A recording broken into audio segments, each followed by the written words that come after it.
Cause I don't want nobody change me now. Cause I like to be myself. If you're not agree, you can walk away. You can walk away, you can walk away.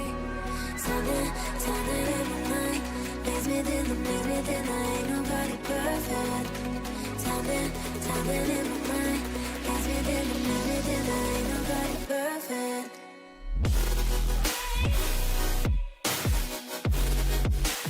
Ain't nobody perfect.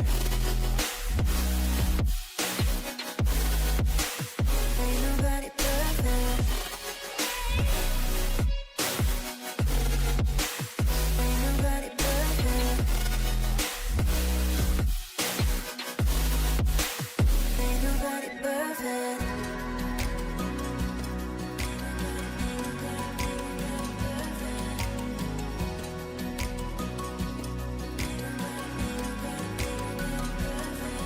Cause I don't want nobody change me now. Cause I like to be myself. If you're not agree, you can walk away. You can walk away, you can walk away. Something in my mind makes me think I ain't nobody perfect. Something in my mind makes me think I ain't nobody perfect.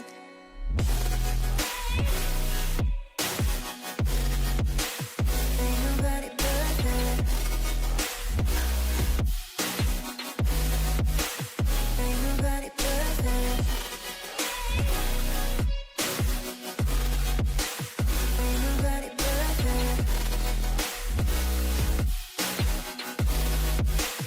Ain't nobody perfect. Ain't nobody perfect. Ain't nobody perfect.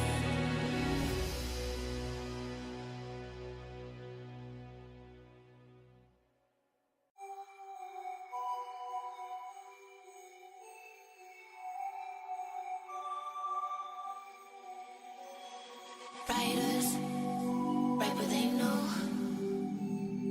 Liars, write what they wanna show. Singers, sing what they told. But I know you got something else to say. Like secret language, speaking in tongues. Snake like, tongue tight, you on the run. Tribal dancing, I don't know what you are, you are, you are, you are. Summer floating over my heart. We're both dancing over the dark side. I don't know who you are, you are, you are, you are. You got letters sprinkled all over your body. If I try not to dance, it makes me feel naughty. I feel like I shouldn't touch. You got a no touching sign. I feel like I shouldn't run.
me staring at you.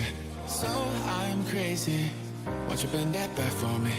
We won't stop. Got your feet both locked. You get to fly with me. I can take you down for a ride. I take you around my life. Jaywalking, crosswalking, lip locking, but you, I know it, you know it, we make it.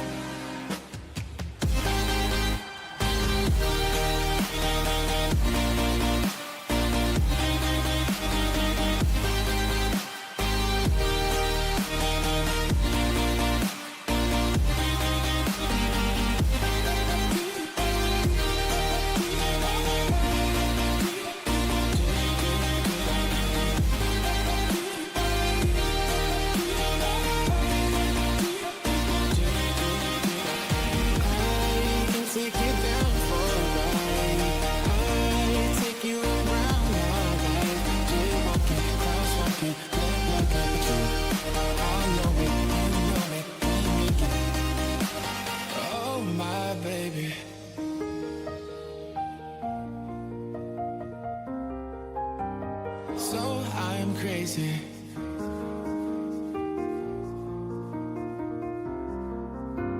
Oh my baby, got me staring at you.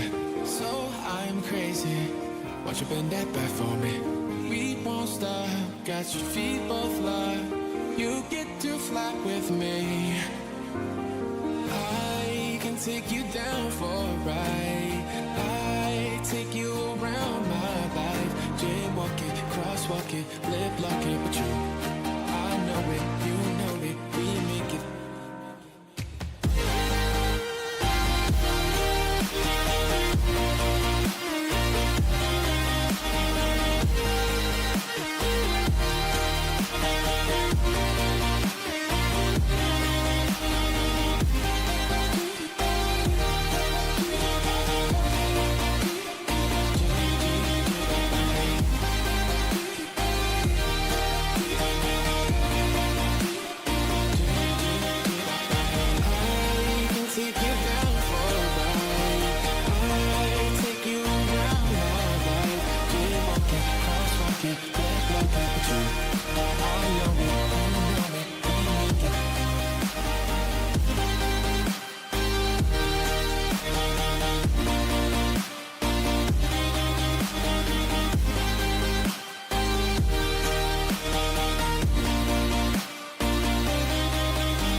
Brothers, my guys, know that they fly, know that they ride or die. I keep boys by my side, CJ Ike, now I gotta roll with ice. Cold, these brothers, my guys, know that they fly, know that they ride or die. I keep boys by my side, CJ Ike, now I gotta roll with ice. Ride or die, ride or die, ride or die, ride or die, ride or die, ride or die, ride or die, ride or die. Cold, these brothers, my guys, know that they fly, know that they ride or die. I keep boys by my side, CJ Ike, now I gotta ride or die.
ride or die.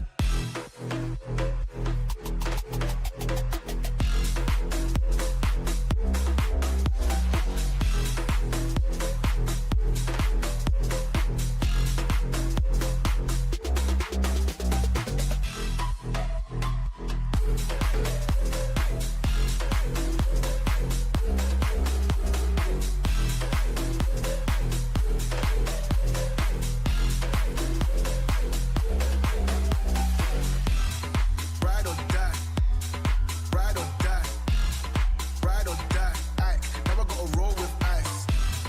Ride or die, ride or die, ride or die. Fly, know that the ride or die.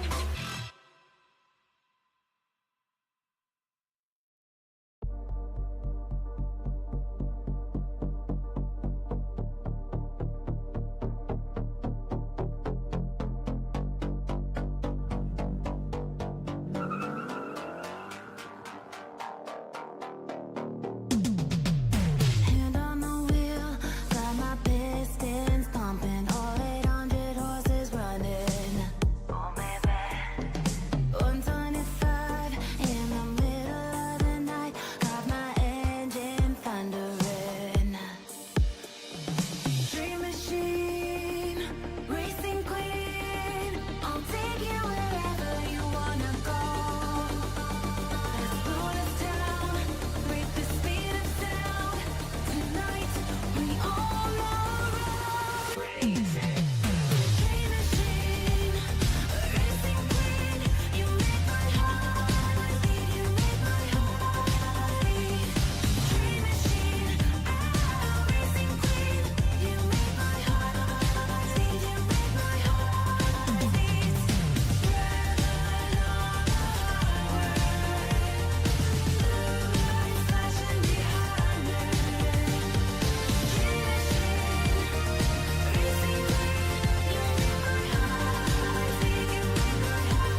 remember the feel of the air touch my skin. Am I real? 'Cause I felt something leave from within. I feel empty, have I got nothing left to give? Am I living?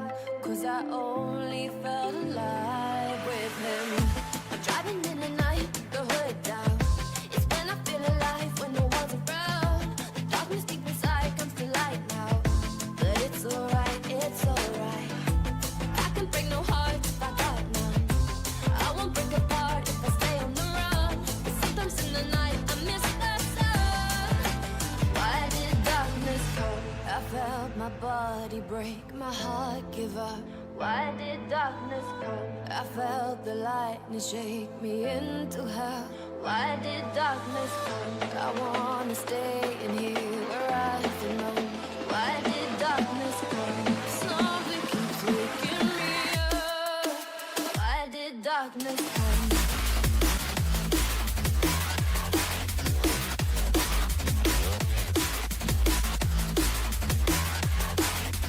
Why did darkness come?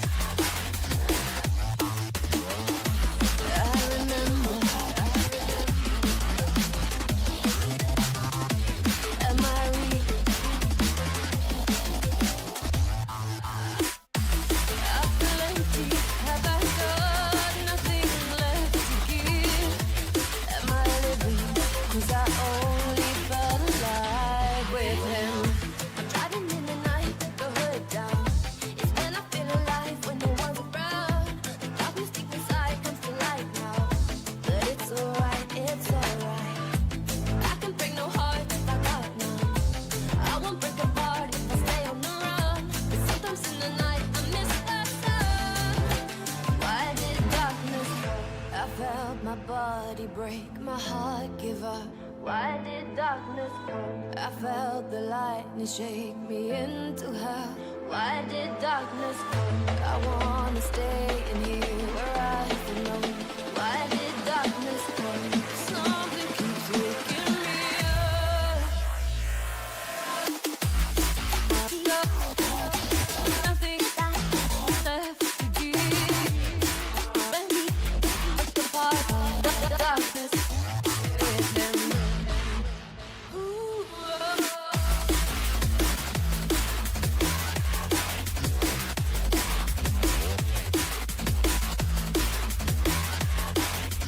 Why did darkness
lucky.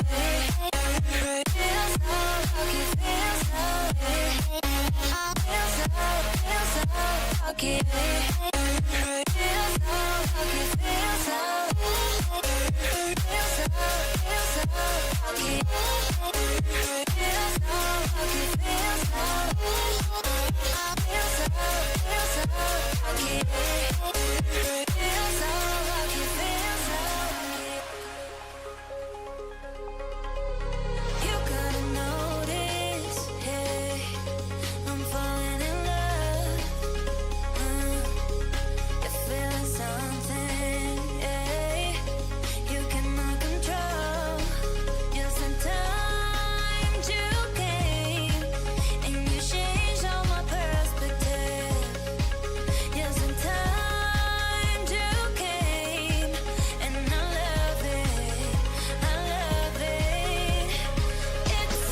You always want what you can't have, and what you have, you can. Still, my heart, the moment I laid eyes on it.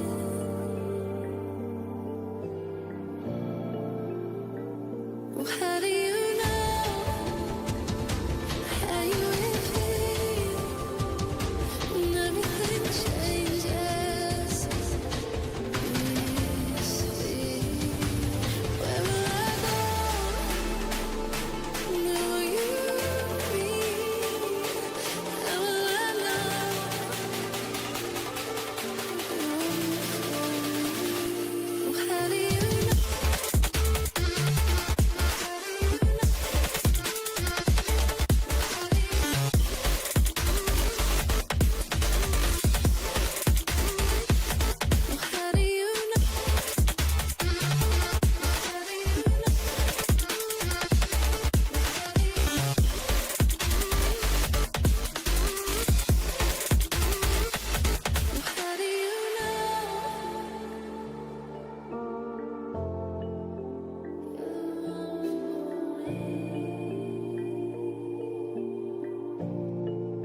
Radiant team ban.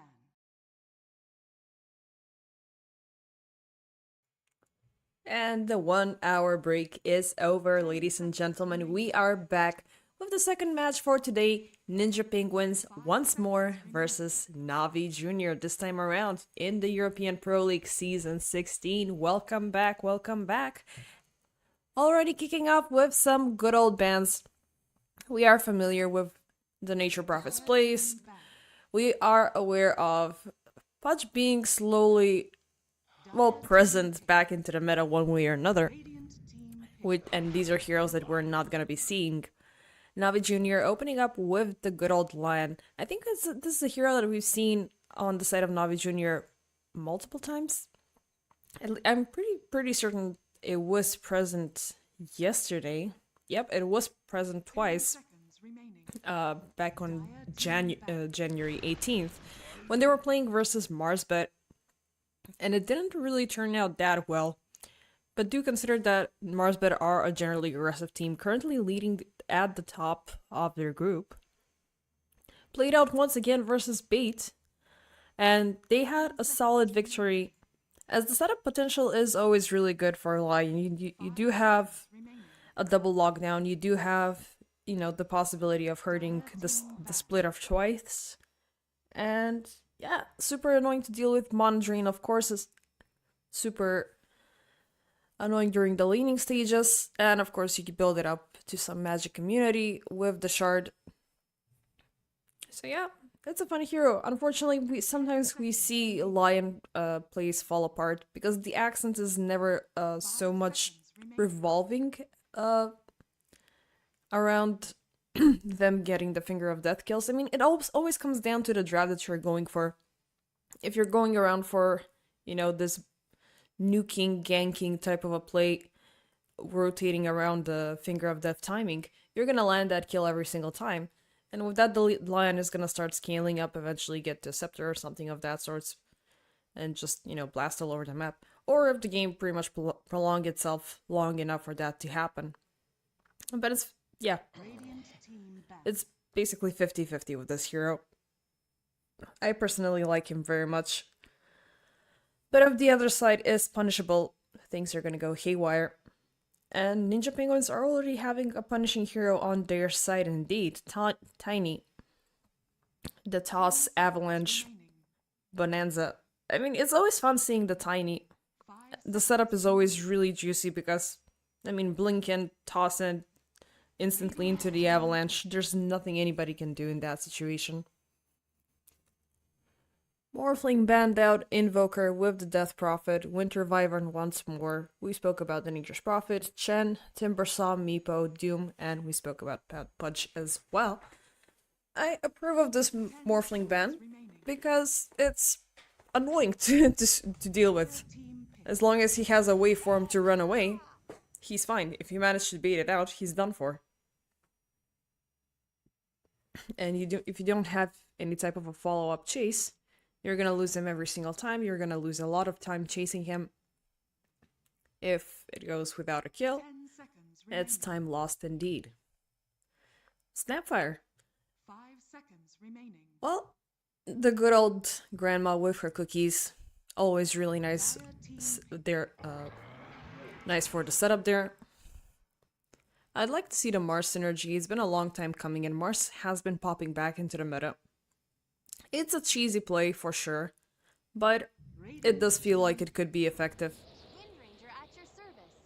Navi Jr. with this good old Centaur and with the Wind Ranger, who has been predominant as she was 2 years ago. Not as strong as she was at that time. We did speak about this with Dodai back in when Seb was subbing in for Arlington Major, if I'm not... No, actually Stockholm Major. And pretty much wrecked the entire tournament with the Windrunner. But it's gonna be a Faceless Void. Yep. Nice topping power for the Wind Ranger indeed.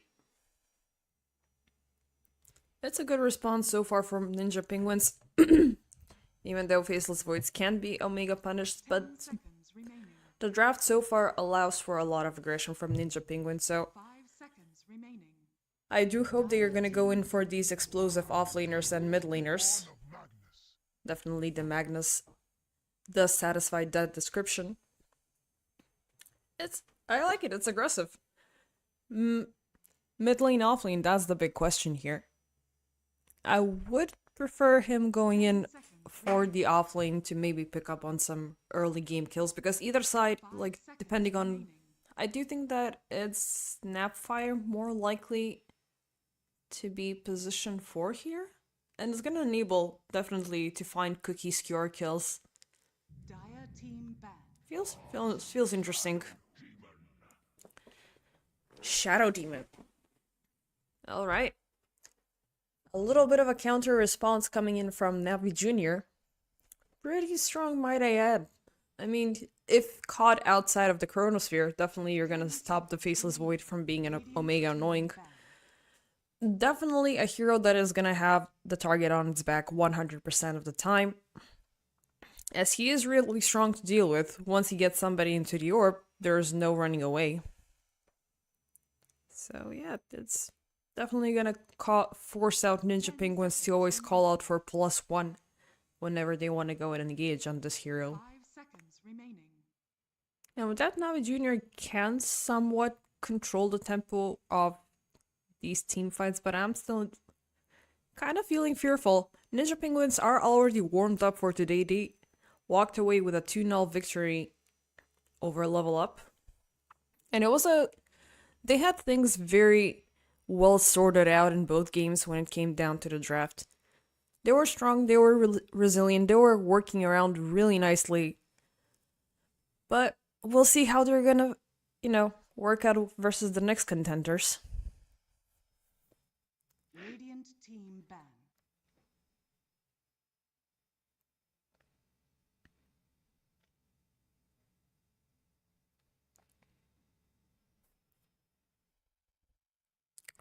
As pretty much Navi Jr. are in a similar situation like Level Up previously. I'm looking at a table right now. They are 4th place when it comes down to the standings, so they can qualify within the lower bracket, but they're so close to bait. If they lose this one, 10 seconds it could, push them a bit more into the red zone, so they gotta be careful.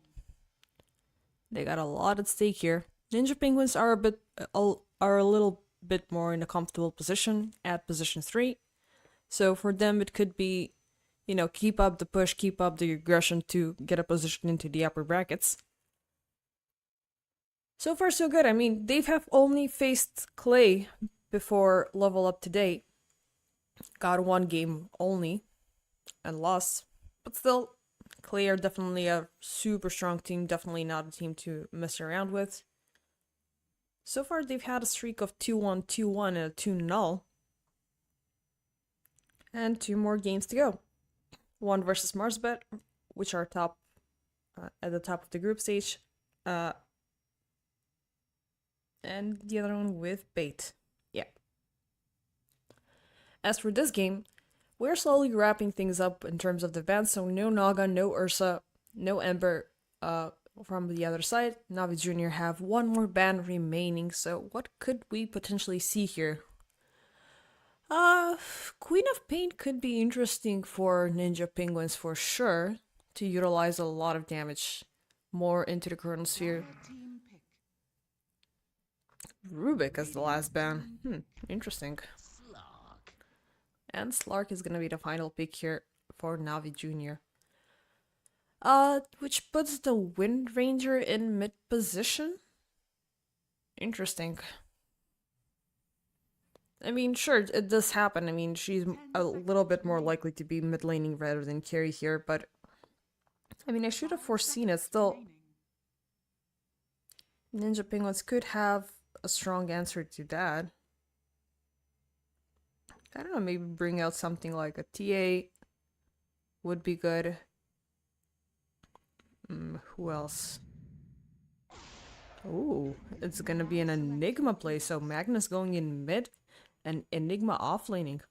Ooh, that's gonna be super spicy. I like where the explosive teamfight potential that Ninja Penguins have here is... Oh god, okay, now I got excited because of this Enigma. I completely overlooked it, thinking they're gonna go for the last pick mid. But it's gonna be Magnus going into that role, which is super cool. A lot of solo experience going in that direction. Getting closer to the RP sooner than later. And plus, it's a good contender versus the Wind Ranger here. As, yeah, she does have the evasion, but if you catch her at the right moment, skewer her and push her up on high ground or something of that sort, it's gonna be good. Still, wait, hold up a second. Desire is gonna take Magnus, and Copyright is gonna take Tiny. Oh, okay. Sure? Yeah, I guess. You like the Tiny to get some experience more, get a lot of solo potential there, and keep him growing. Yeah, sure. Feels like a better choice here to build up a little bit more damage, a little bit more control, while low skill gets to do the same. Yeah, I guess that feels like a better choice, not gonna lie. Magnus just being utilized for DRP. He's great there for the setup. Offlane is looking like a very dangerous combo. Desire and Vazia, Magnus Enigma. That's looking disgusting. Navi Jr., they got the last pick hero to be Slark, which is, yeah, great, a super strong contender. Similar farming pace with the Faceless Void, a tad faster, as he does have the kill potential a little bit sooner into the game, but this is something that Ninja Penguins can easily work around with. As soon as the Slark shows up, they can easily bring the Void just to throw in the Chronosphere and then just get him back to farming for until minute 25 or something of that sorts. Yeah.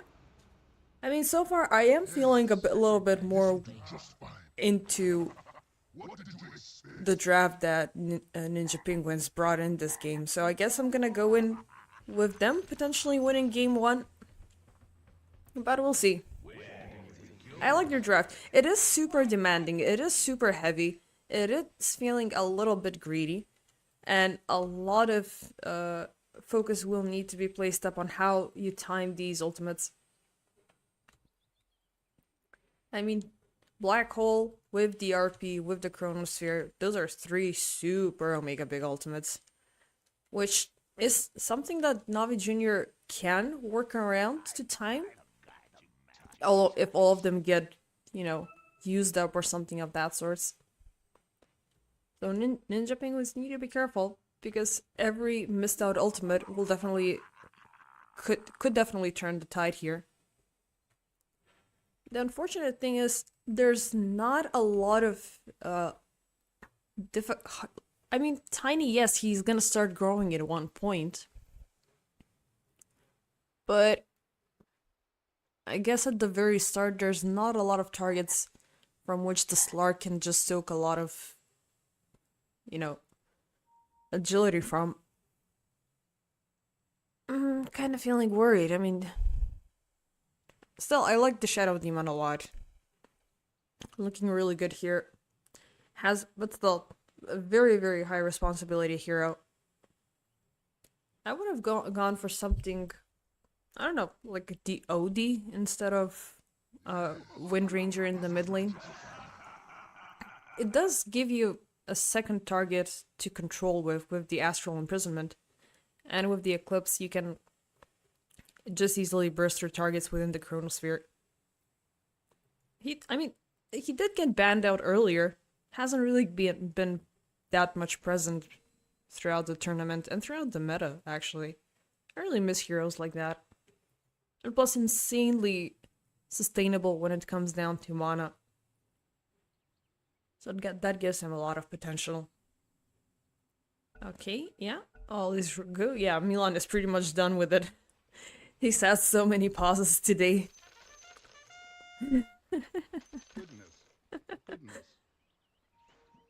A little bit of a friendly fire there between Ninja Penguins. I wonder what they were talking about. But whichever the case may be, Navi Jr. going in for a little bit of an invasion, which does alarm Desire, who wasn't on the lines of being caught up there. 30 seconds to battle.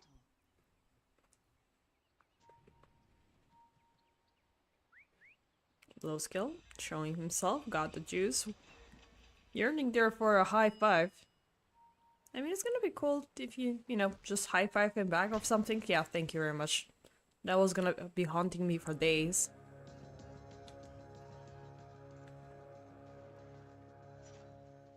And there's the horn.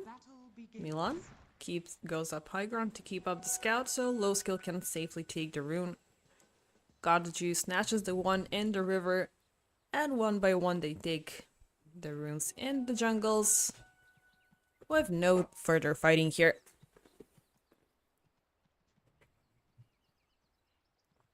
A little bit of a trailing action up here up top, maybe, as these is gonna chill out a little bit more. Maybe go in for the first blood.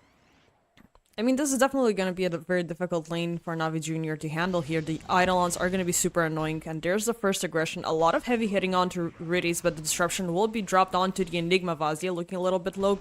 Got the juice keeping up the pressure. There's the pounds landing in, looking pretty low, and down he goes. First blood will be delivered. Desire still keeping up the pressure. The Eidolons doing the heavy lifting, and they will take him down. Even with Desire looking low still. It's a fair kill. A little bit more in the favor of Ninja Penguin since they got a position 1 for a position 3. But yeah. Kind of miss the days where you can deny a minion away from the lane. But I guess it was too OP to kick things off. I even remember the days when you could steal mana out of a minion with Lich. Man, that was so good. I mean, not that I don't like Lich as he is right now, but that was a very, very strong spell. Imagine that. There were days where Enigmas and Liches would go together in a lane, steal 2 creeps away from you, and you're basically down with half the lane to farm up.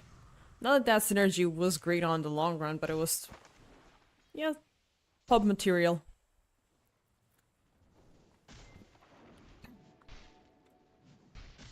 Attempts by Days to get a courier there.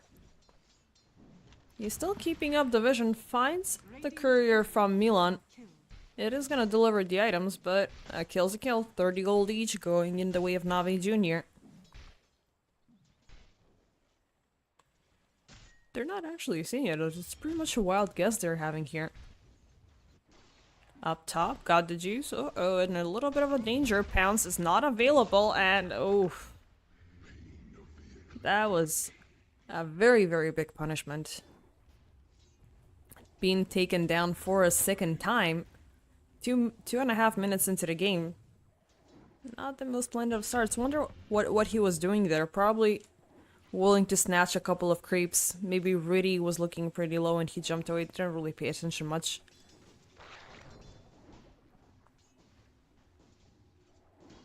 But yeah, it is a pretty awful start. As Desire already has level 3, Vazia closing in as well. Radies does have level 3, which is a little bit of a something, but it's just another level being poured into Mana Drain, which is not a damage output, not a strong one.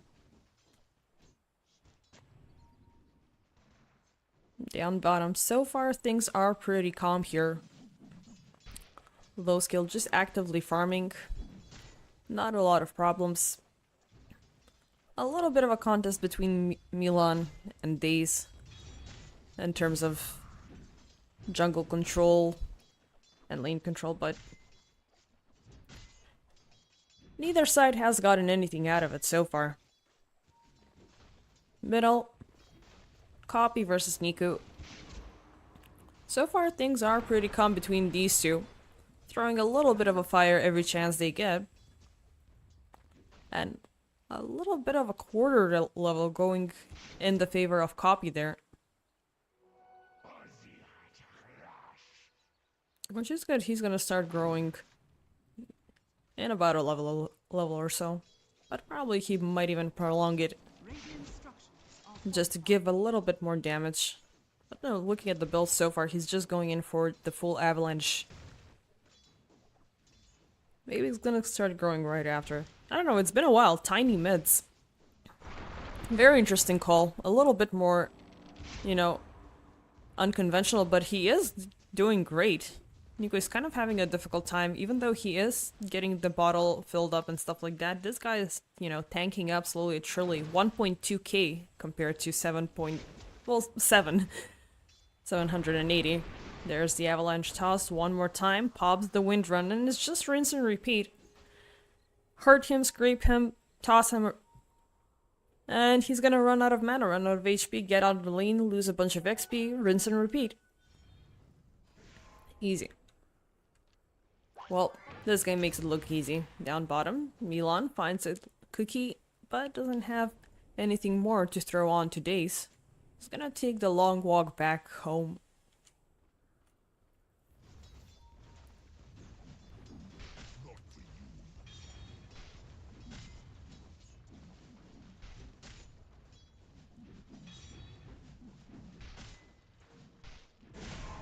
Oh. Oof. Kind of ugly. Didn't have even time to pop the time walk there. Back in middle, Copy getting yet another kill onto Nico. Oh, actually no, it was the first one. Almost got away with the previous one, yeah. Nice deny. Radies. Very well played there. One kill after another across the map. That was a very juicy kill that was delivered by PMA there. As pretty much, I mean, right on point. Dropped him low slowly but surely. Enough to get within his damage range and took him down. Alright, even before he even thought of using the jump.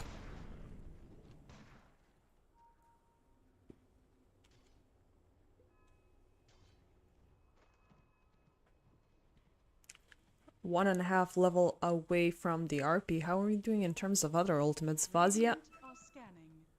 Half a level away, almost.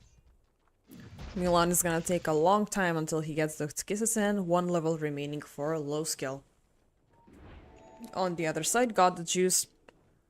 A little, yep, I was gonna say a little short of a level away, but with the wisdom rune being picked up, it's about a half level away. PMA just got the stampede, Nico with the focus fire up and ready to go, so definitely there is a kill potential that can come in for Navi Jr. Yep, it's gonna go up top there. The stun, oh, but Desire coming in from the backline. Still, the stampede is gonna be used up. The pressure is up on Vazia.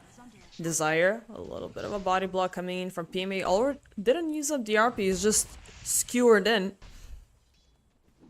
But still, the Eidolons are there, still willing to keep up the pressure. PMA trying to stop him in his track. His backup is there in the form of Milan, but there's nothing more that they're willing to do here. They dropped Navi Jr. pretty low there.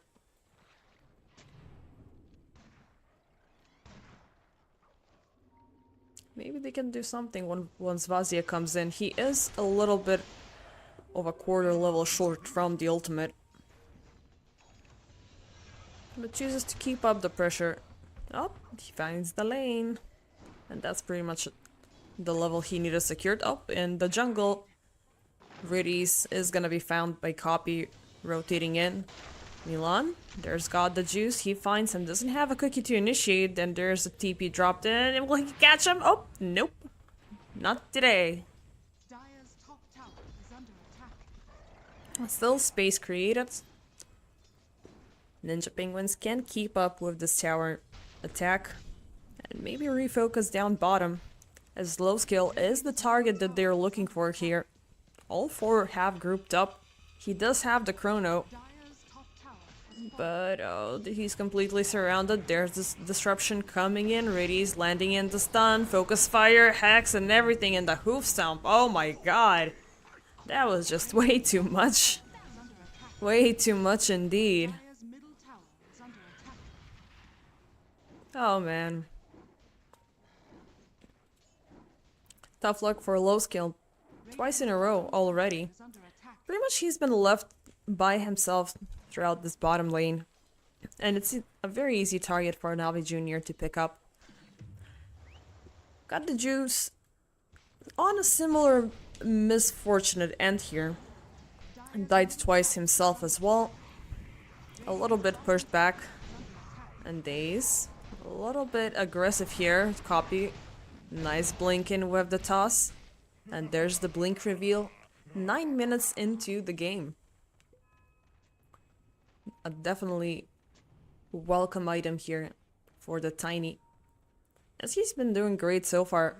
Already kicking off with rotating around the map, but uh-oh, he's gonna get spotted by Riddies. There's the Hex with the stun, incoming Stampede with the hoof stomp, and will he make it out? Yes, he will survive it. Toss, Avalanche, Desire coming in into a double man RPs. He's gonna latch on them both. Riddies goes down, Nico tries to throw in a power shot, but it's not gonna connect onto anything. Down go the two of them. Nice play there from Ninja Penguins. And oh, they want more. Copy. Nice avalanche toss onto Daze, forces him back. The disruption tries to buy him some time, but it's just not gonna happen. Dire's middle tower And with that, they're gonna go in with the second tier 1 tower. bottom lane is gonna be left alone for a little while. It's that still low skills farming ground. Are fortified. Milan, Mortimer's kiss is up and ready to go. He decides to throw them with the Chronosphere onto PMA. Will the damage be sufficient to take down the Centaur? Looking pretty low there, but the answer is unfortunately no. Low skill was kind of feeling ambitious there to try to take him down without the Maelstrom just. But I guess they underestimated the Centaur by a long shot, who doesn't even have Retaliate yet. Doesn't reflect any of the incoming damage, which is a pretty good sign, but still 1.5k damage is apparently way too much for low skill and the Mortimer Skizes to handle.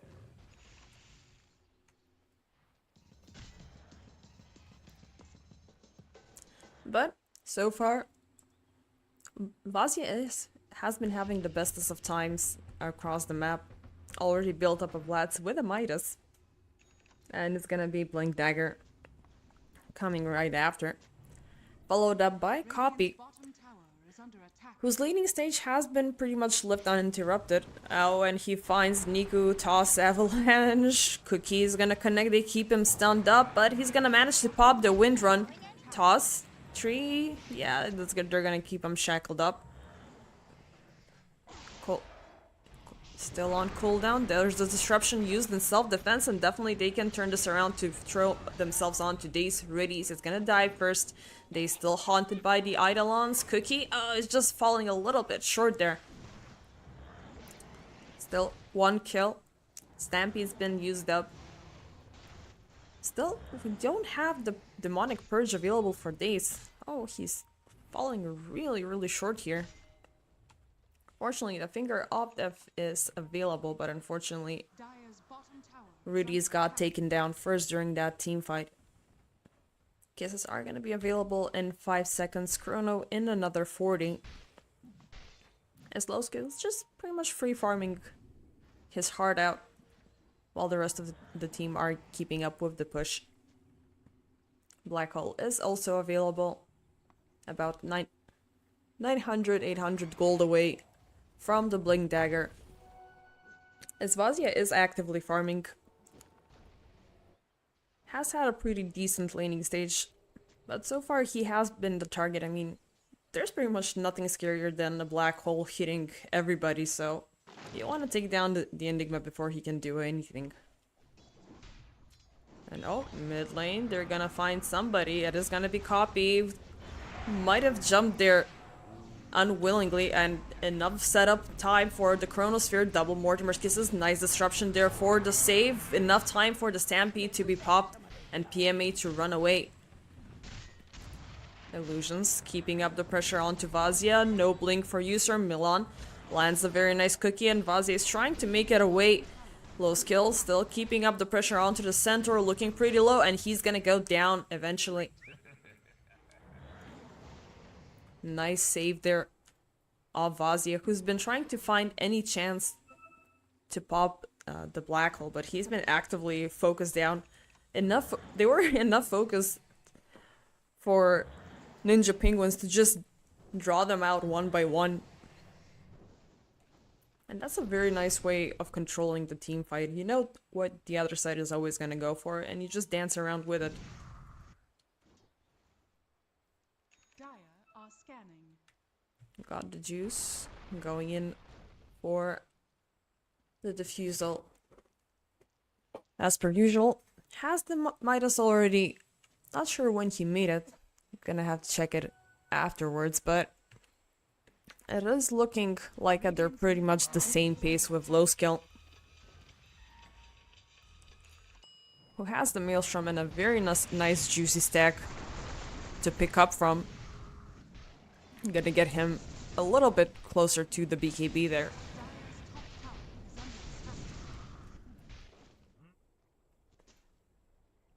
Yeah, a little bit on the chill side. Niku farming up the bottom lane, while the rest of Navi are trying to scout out, going maybe for a little bit of a vision. About 15 minutes into the play, they're just gonna use the twin portals to cover as much ground as possible. But they're not gonna get any sighting of the Ninja Penguins. Radiant are scanning. But vice versa, they will see a scan actually. Radiant's bottom Navi Jr. lurking around the bottom triangle. Dire's top tower They see God the Juice going in for the tower. Glyph is gonna be popped up. But to what use? tower is under attack.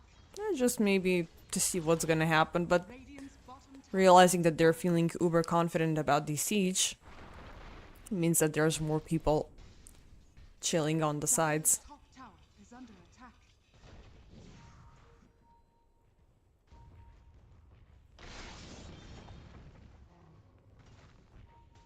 Top lane, Eidolons with an incoming creep wave and a catapult. Just keeping up the pressure. Dire's top tower is under attack. They's trying to do something about it from the side, but I mean, you can hurt the minions, but not necessarily the catapult, so this tier 2 tower is pretty much gone. Radiant's Across the map, tower is under attack. Navi Jr. are actively trying their best to farm up, use up whatever they can, but up top, Daze will finally get spotted up. Tries to bide his time with the disruption, but just prolongs the inevitable.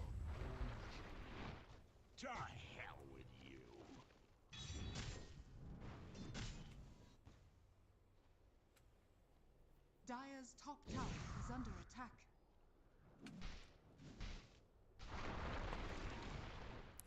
And once more, Tower is under Ninja Penguins on the move. Dire's top Going in with the 4-man smoke, they will spot Niku. Milan instantly jumping in. Vazia, there's the RP. Oh no, it's actually going to be cancelled. They're just going to push him up on high ground, toss him avalanche, and oh lord. He's going to go down. Rest of Navi Jr. observing this from the top, realizing that no ultimate has been used up. They need to be super careful on how they approach this. But they see everything, instantly jumping onto Milan. Finger of Death, nice cookie jump forward into the black hole. It's just a slug, but it's an insanely good kill. Topped off with the Mortimer's Kisses RP, caught only Daze. They are gonna keep him on the spot. And it's 4 going down on the side of Navi Jr. Ninja Penguins once more delivering an insanely brutal game. Similarly to the last set, I mean, what are these guys doing? Dire's middle tower has fallen. Really good execution, timing each ultimate one by one.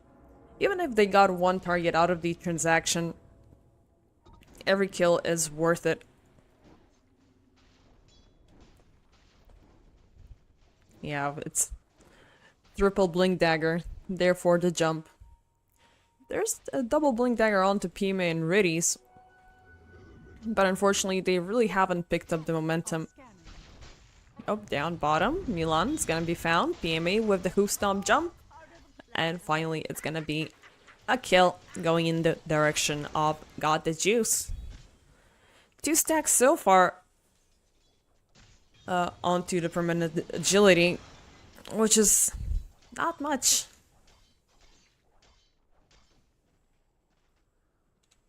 Not much at all. He is at the top when it comes down to farm, pretty close to the Faceless Void. Radiant's bottom tower But is under attack. Copy and Vazia, they're super insane regarding their plays so far. Very much all over the place. Vazia just actively farming his heart out. Going in, of course, for the good old BKB right after this, and this Enigma is gonna be even more annoying to deal with.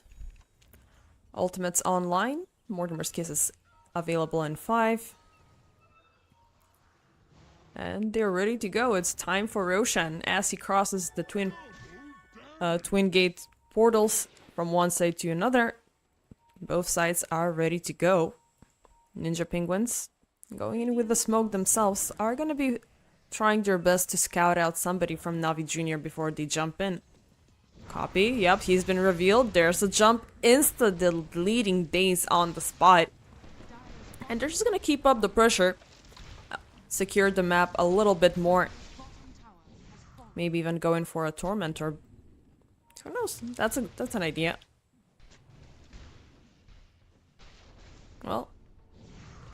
given at how much effort they're putting into observation. Yeah, it's obvious. They're gonna go for it. Don't go too close to the Tormentor because you're gonna get revealed. Shard goes in the direction of Milan, so we're gonna have the cookie set on fire from this point on. Dire's bottom tower is under attack. Radiant's top tower is under attack. And one wisdom rune. Got to choose this. Gonna walk away empty-handed there. Tower is under attack. And that's a lot of time lost not farming.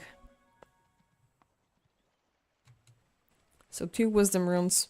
Both go for Ninja Penguins. And I mean, that's a lot. It just keeps on stacking up. All of Ninja Penguins are pretty much above level 13. Same cannot be said for Navi Jr., who are gonna make an attempt to jump into the Roche pit. But Ninja Penguins are just gonna step out carefully and see what happens. As they are aware that something might be lurking in close by. Got the juice. Yep, they're gonna pop the smoke. They see where everybody is. Low skill landing a double 2-man Chronosphere. He's gonna latch on to the Lion, who's gonna be disrupted. Niku runs away. Nobody's gonna die within the Chronosphere still. PMA is gonna be taken down thanks to Kopi.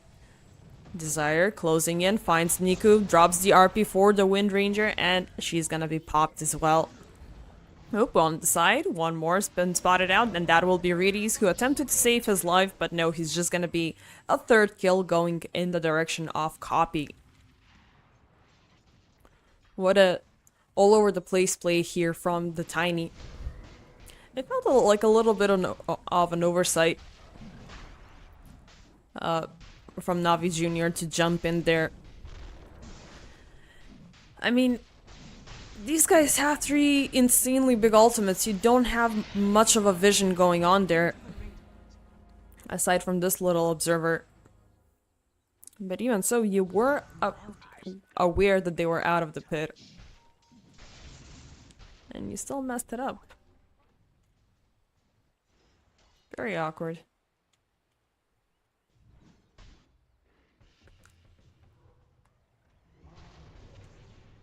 But yeah. Aegis is going to be granted 2 low skill, who's going to proceed with making the Mjolnir. Got the juice. How you doing, buddy? Just aching for getting that scepter. Pretty much complete at this point. And that's pretty much at minute 23. He's going to get his 2nd item of the game. While low skill is looking for an upgrade already. Niku. Well, has a little bit of a farming item by his side, but not looking that well. Very close to getting that BKB recipe, but he net worth wise, he's pretty much head to head with Milan, the Snapfire on the side of Ninja Penguins, who has the Guardian Greaves already up and ready to go, going in for a 4-staff right after.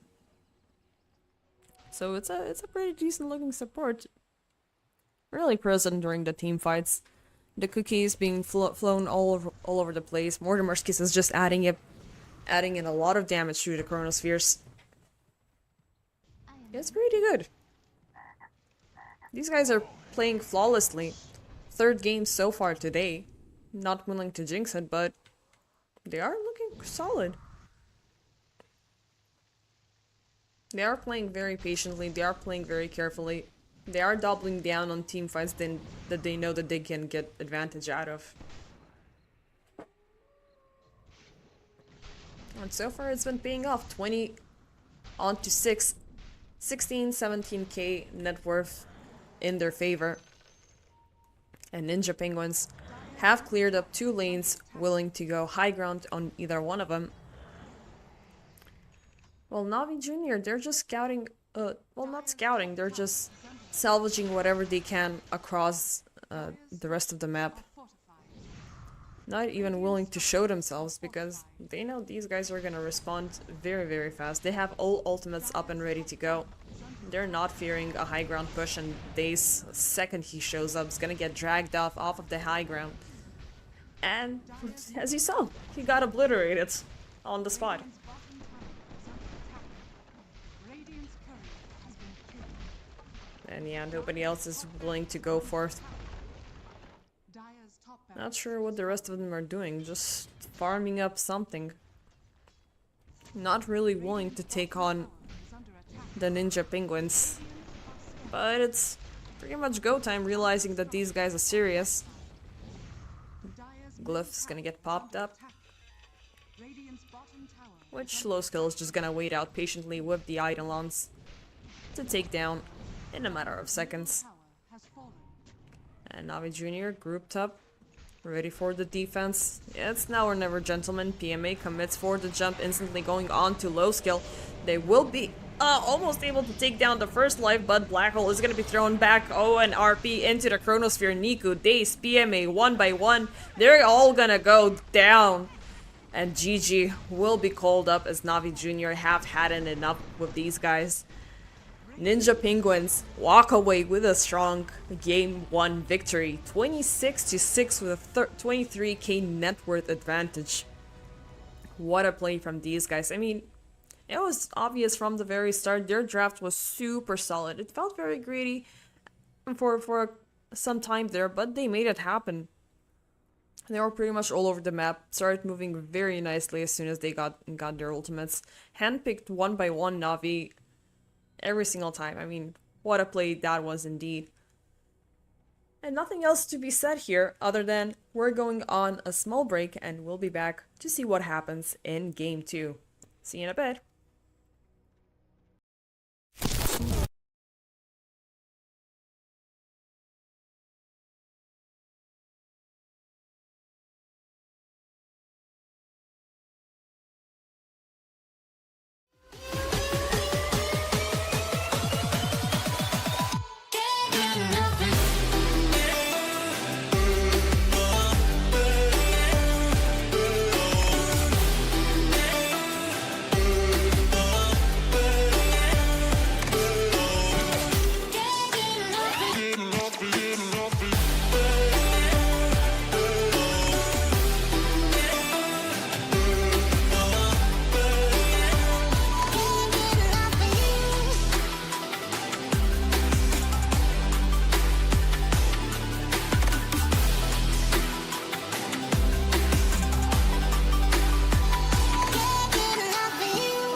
warriors around, don't get caught in the mosh pit. Fuel to the fire, ain't nobody can stop it. Trouble in my city, but you know I'm across it. Got a 40 on my hip and I'm liable to...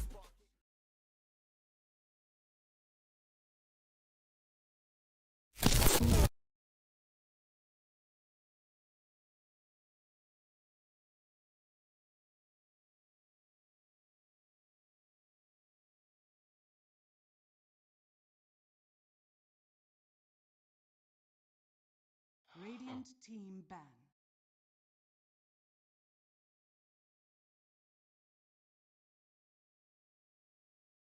Radiant team Dire team ban.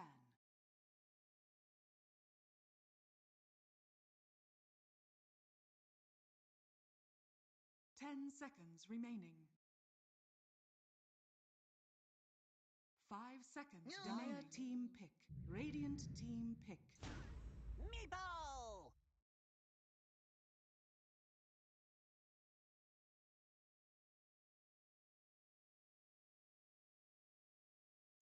And with the break over, ladies and gentlemen, we are back to witness the game 2 between Navi Jr. and Ninja Penguins. And as you can see, who survived during the ban phase? It is Meepo, and he's gonna get instantly picked up by Ninja Penguins. This long time, well, sitter in the in the ban pool is finally gonna rise to well, over ground, simply put, and finally shine along with Ninja Penguins. I'm really curious of what's gonna happen, as Navi Jr. have already ramped up the Snapfire by their side, willing to throw in as much of AoE damage as she can to burst him down. So the Aghanim Scepter rush will definitely need to be rushed as soon as possible.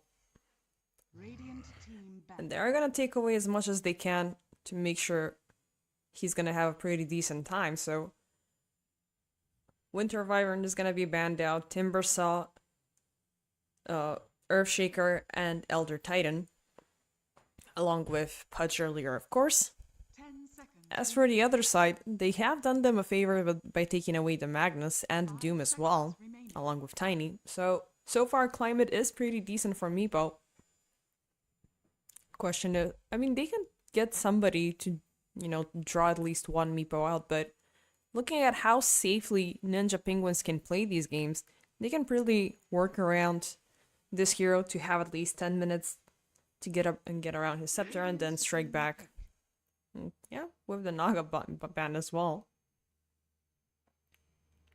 What could we be looking at here? Yep, once more, the good old reliable Centaur is gonna be here to aid the side of Navi Jr. Nothing to say here which hasn't been said before. Great for the jump, great for the escape. 10 seconds remaining. A support, a mid laner, and a carry remain for Navi Jr. Ninja Penguins are up next for the pick. What would be interesting to see here? Like, I would definitely like to see another Warlock play potentially, as he could very interestingly synergize with the incoming poof damage and the fatal bonds, and then just throw in the golem to whichever target he can find. It is a reasonable option for Navi Jr. as well, but with the Mars being picked up, oh, it is gonna be Lion. Kunkka, nice pick here. Oh, what's with these insta picks? And Grimstroke. It's a good solution there. Soulbind, Ghost Ship, Torrent. You can, and the Inkswell, of course, you can draw somebody out from the Meepo. The Grimstroke Centaur War under synergy is pretty decent for the jump here. So Ninja Penguins will need to get a couple of more aggressive heroes by their side.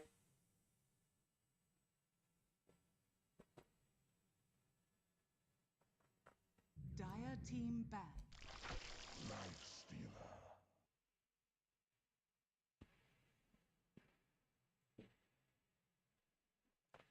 Lifestealer. Interesting choice here. That could be potentially super aggressive, but they don't really have, that good old taxi service like the Spirit Breaker to join in, which could still be an option. I mean, not gonna lie, it looks interesting within this draft. Position 4 or something of that sort now. I'm feeling that this is gonna be a position, well, mid-position Meepo play still. Even though it could potentially be difficult versus the Kanka. But even if so, Kanka could go off lane if he needs to face off a Meepo safe lane. It could be even a last second decision when heroes are gonna pick up, players are gonna pick up their heroes. No Rubik, no Shadow Demon, no Morphling.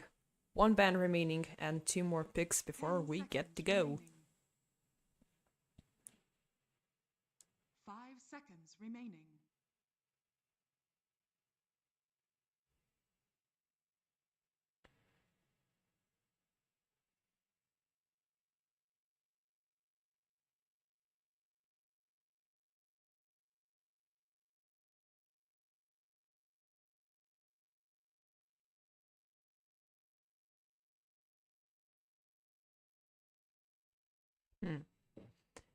Ninja Penguins are giving a lot of thought to this last ban. Dire team And they're gonna go with the Troll. So they are disabling a lot of single target heavy hitting going in the way, especially of the Lifestealer. I mean, Lion is definitely always gonna be a super squishy target, easy for the taken. 10 seconds remaining. So what are they gonna go for last pick? 5 seconds remaining. I mean, Mars off lane, Lifestealer safe lane. Last pick support. Who could it be though?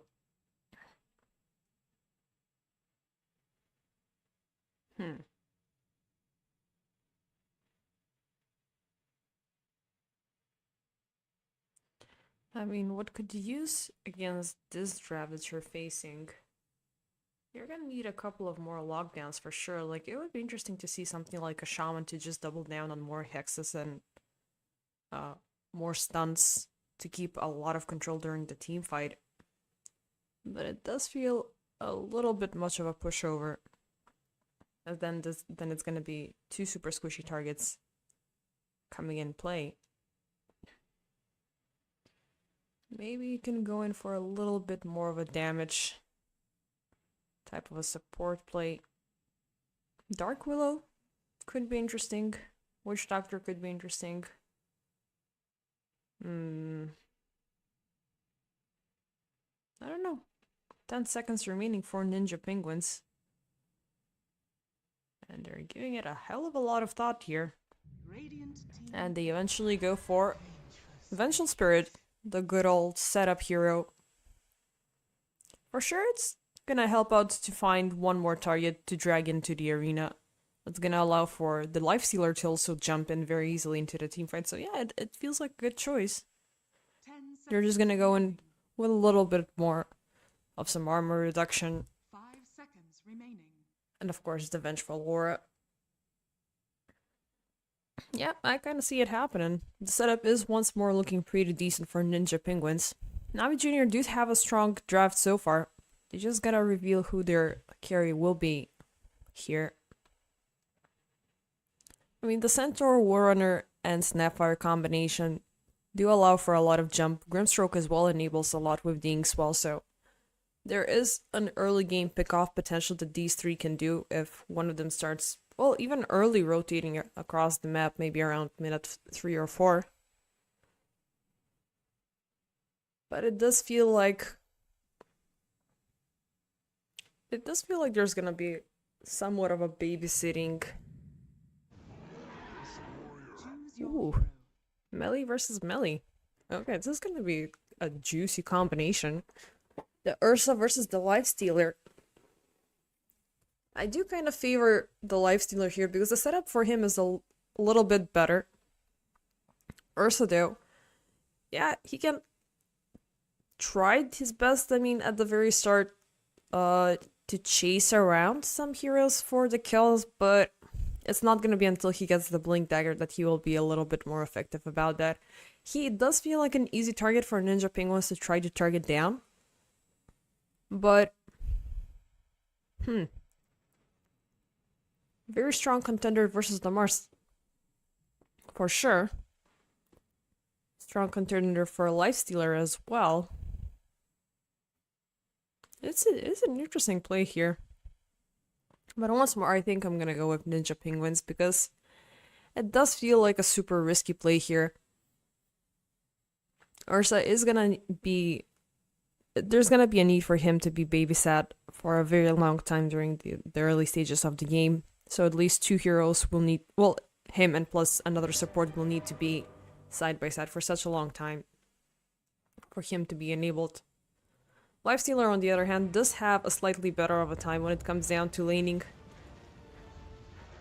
But rotations. Who's gonna make the first strike? It's gonna be the question. But even so, we are ready to go. Prepare for battle. Both sides already kicking off with the 5-man smoke. Yeah, I think Milan has had it. I mean... Yeah. It's not the pause that hurts you. The Desire starting to tell stories of things. I don't know what things, but he's saying stories which probably are giving Milan nightmares at this point. And yeah, we kicked off the day with a lot of long pauses, so my thoughts and prayers go to Milan. And Navi Jr. going all the way across the river to try to find a side entry point here. Maybe to commit for a jump. Nice observer there, which instantly sees where Milan and Lowskill are chilling. 30 seconds to battle.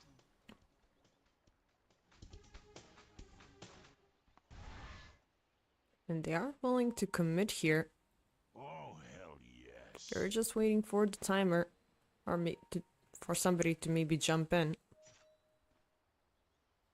Niku, already in the river. And it's just Lowskill rotating, so nobody's actually gonna pop up here. The battle begins. Yeah. They do have a feeling that they might be watched. Yeah, they're just gonna let it go. Take the bounty rune. Go back into your lanes.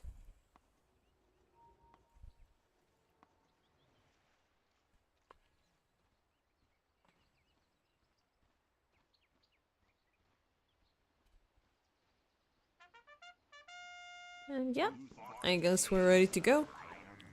Niku versus Copier in the mid lane.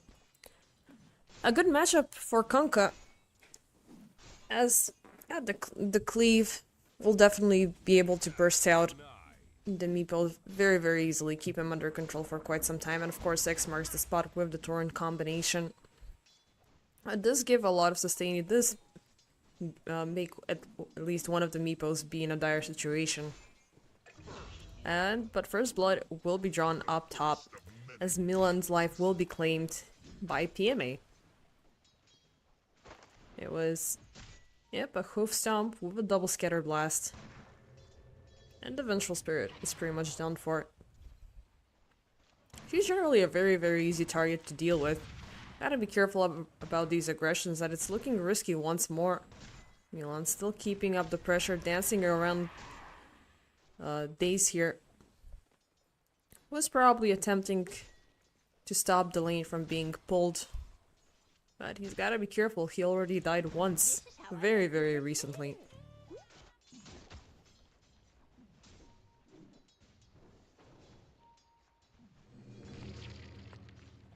Down bottom, it is Desire and Vazia once more versus Rudy's and God the Juice. So far, it's pretty calmed down in this lane. A lot of shots are being fired across the supports. However, I think up top there is something happening. PMA attempting to jump onto Lowskill, but they will turn around. Milan dropping the blood grenade, and it's the damage ticking. It's just not gonna be enough to take out the tanky boy. Nice save and pressure also there coming in from Daze there. As Milan could have lost his life once more.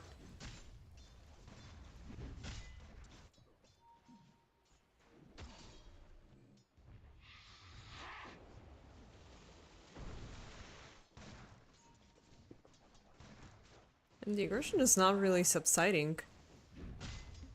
Penguins are trying to push out this lane as much as possible, but they gotta be careful not to overextend.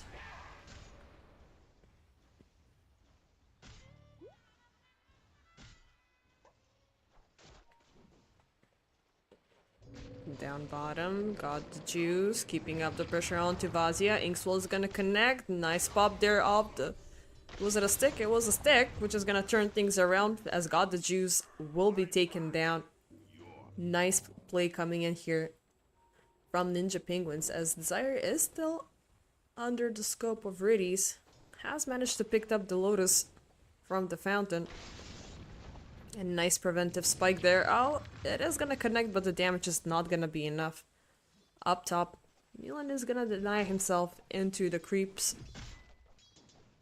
As yeah, possibly he was looking super low here.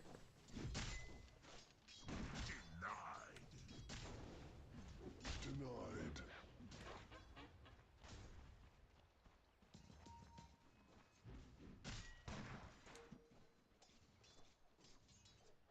It's looking pretty calm once more. 1-1 so far. Last hits going mostly in the favor of Niku. But did I see a Meepo? Yep, jumping up top. Yeah, answer is yes. Copy arriving to add a little bit more of a pressure on to PMA. And then there's the minute for rotations that I was hoping to see. Which Ninja Penguins are obviously doing here.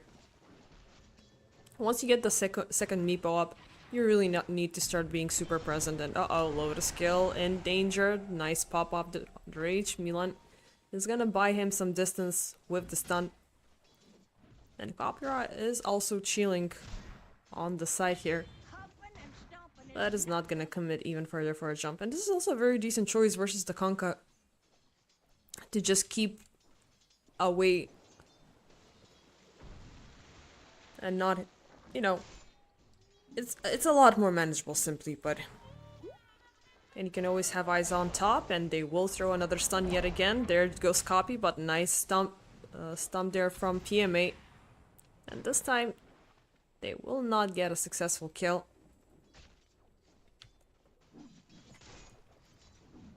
And it's back to the drawing board.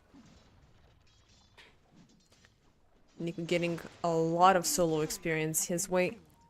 Ghost Ship is gonna be available for him, and yeah, he might consider rotating himself as well at this point. Down bottom, uh-oh, Desire is gonna be caught red-handed, trying to get the bounty rune, dances around the stairs. Oh, nice miss there, but eventually the jump is gonna get to him. A little bit of an awkward play, not gonna lie.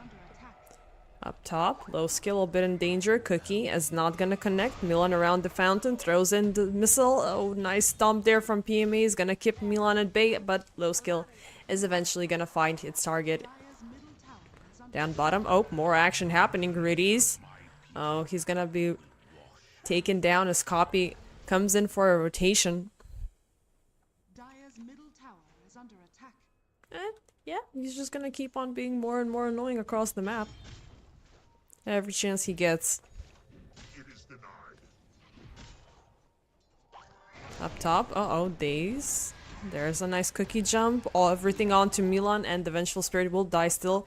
Low skill looking to avenge it, and oh, will take down an even bigger fish. It is PMA. Niku deciding that he's not happy with this. Throws in X marks the spot. Into the torrent.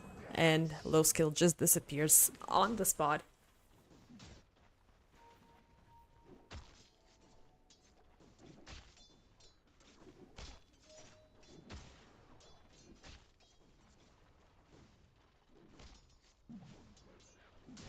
Down bottom, rotations are once more coming in from Ninja Penguins. As they really want to get a little bit more control onto God the Juice, they will spot out where Riddies is. Insta stun with the terror. Stun coming in as well from Desire, and poof. He's gonna be taken down.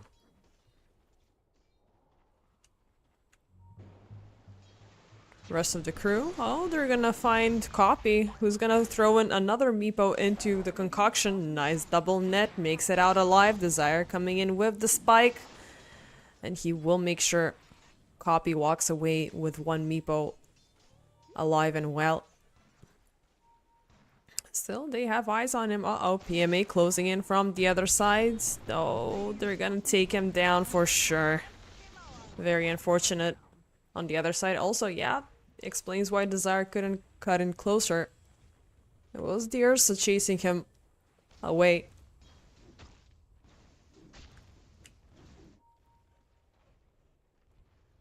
Nope, up top, it feels like, yeah, it's just gonna be a little bit of aggression onto PMA.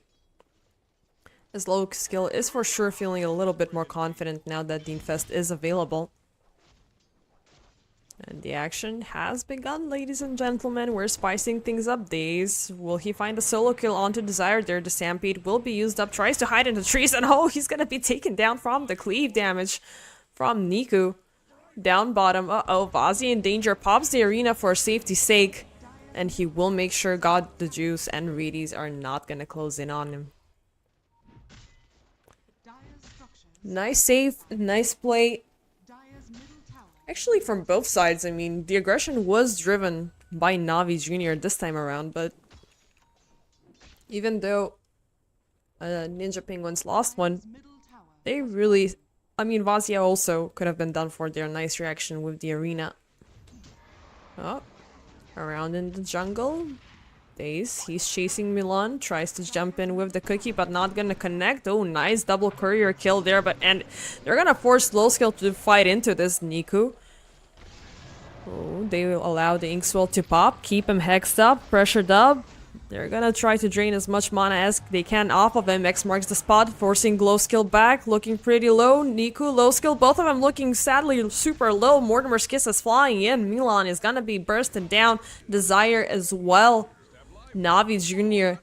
dictating an insanely good tempo within this game. And a very nice invasion into Ninja Penguins' jungle. Outplayed completely.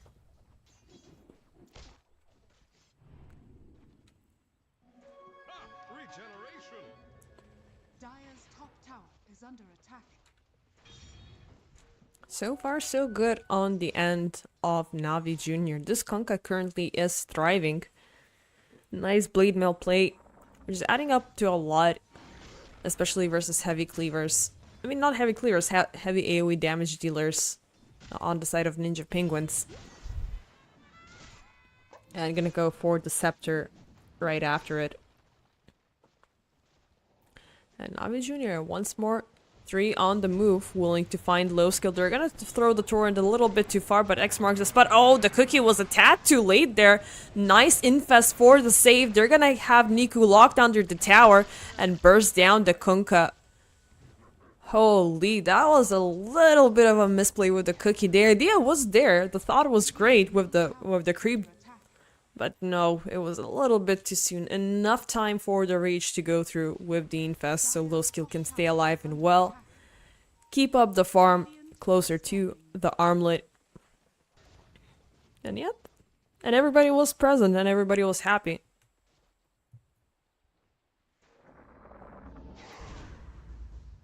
Copying, yep, there's the Scepter Rush that we spoke of already happening.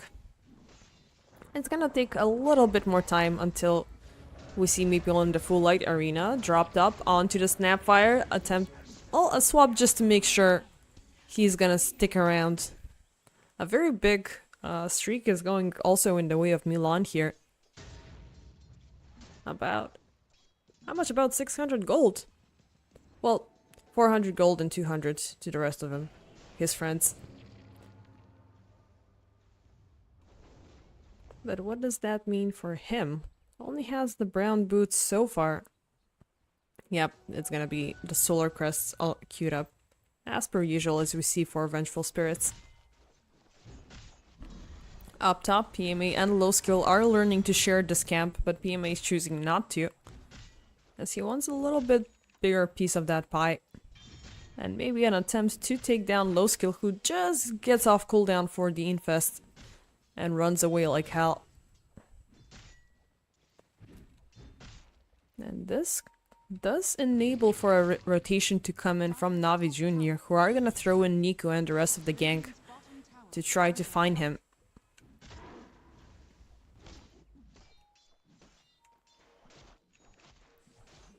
But Ninja Penguins are gonna avoid conflict at all costs. They're just gonna keep up with the farm as much as they can. They're not feeling ready like they're willing to fight here. Dire's top tower has fallen. Second tier 1 tower is gonna go down in the favor of Navi Jr. And they are feeling like they want to find something more out of this. Ninja Penguins are absolutely non-responsive towards the siege. They have a couple of heroes close by on the lookout, but they're not really overextending. They know that they cannot fight into, well, 4 for sure. You're not even sure how many there are. But uh-oh, low skill. Feels like he's in the danger zone. 30 seconds without the infest. Insta hoof stomp with the cookie. This time he's not gonna miss.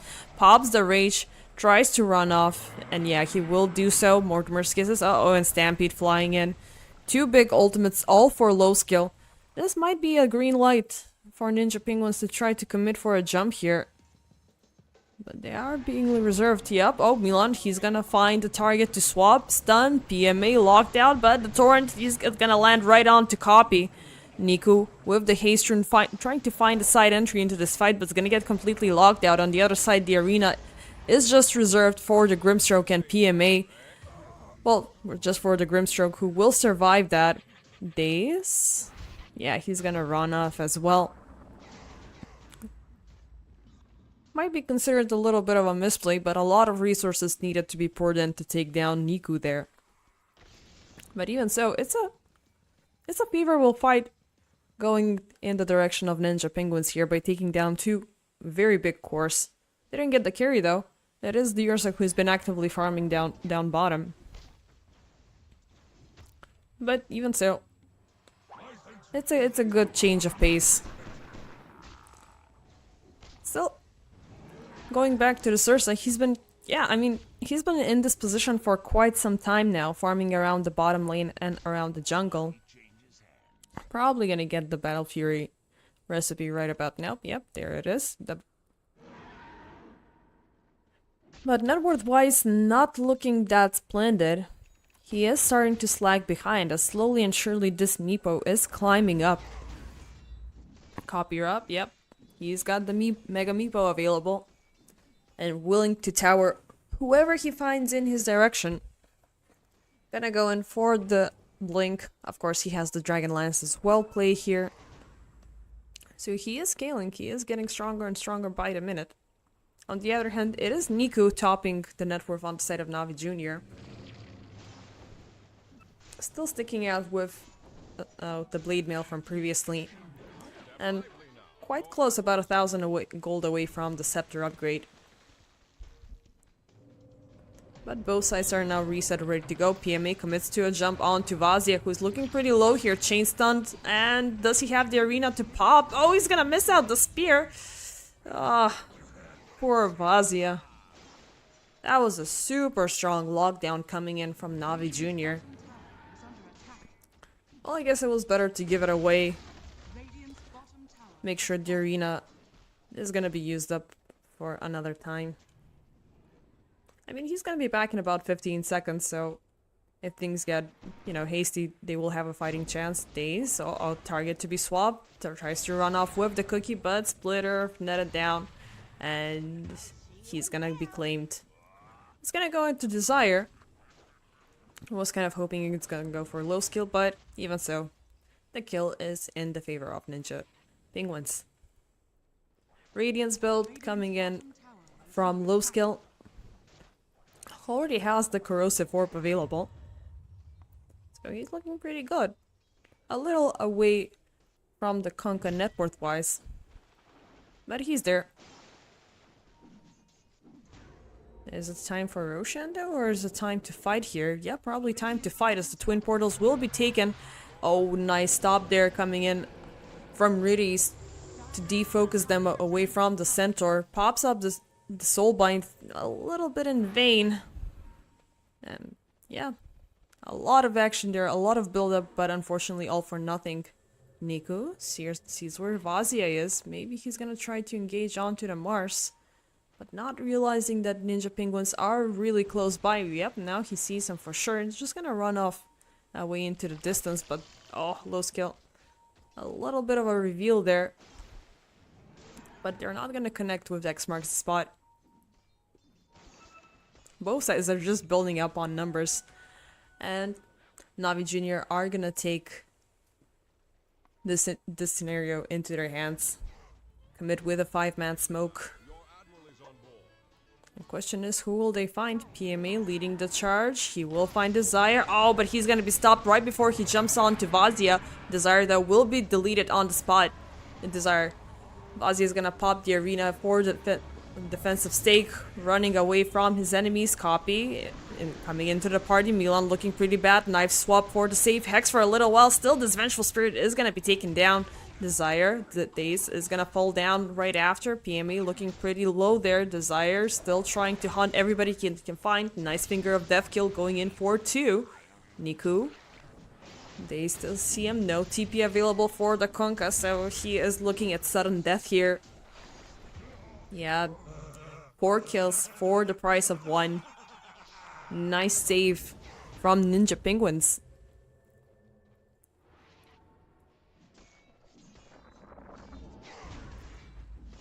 10.5k damage compared to 8k. I mean, this Konka is really super strong. With the Blade Mail, he does reflect a lot. I'm not sure if he used it, I mean, looking at the items, but maybe there should be another bar here for, you know, for more.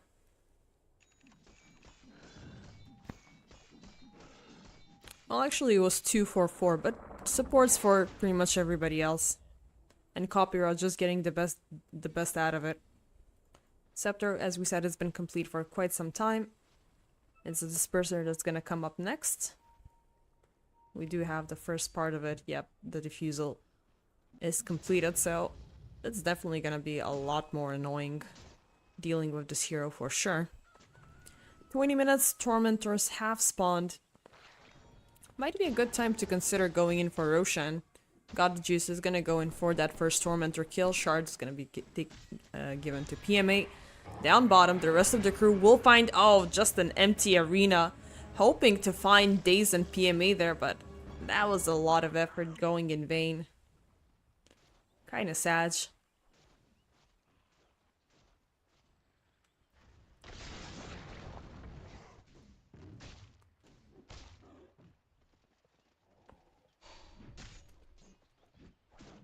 But still, I guess space created. Both sides are rotating back into farming. God the Juice is gonna... Well, is slowly picking up his pace. He was looking pretty bad, but now, especially with the Battle Fury and everything, he can just start farming more and more. And we did see him pretty much solo kill a Tormentor, so... Maybe if Navi Jr. managed to open up that... I mean, they have taken down... Well, they haven't actually. They haven't really managed to open up that side of the map to go in for a sneaky Roche kill. Might be something that Ninja Penguins are considering to do. Yep, they will be going for it. Copy, Vazia, and Low Skill all together are doing a pretty decent job of this Roche here. And Navi Jr. cannot really respond to that. They don't even have any intel that this is going on, so Roshan number 1 is gonna go to Ninja Penguins. With Copy, of course, he's gonna be given the Aegis to make sure this Meepo withstands to keep up within the next team fight. Or maybe just to keep up with the farm, I mean, whichever he feels like it. He's super fast at this point.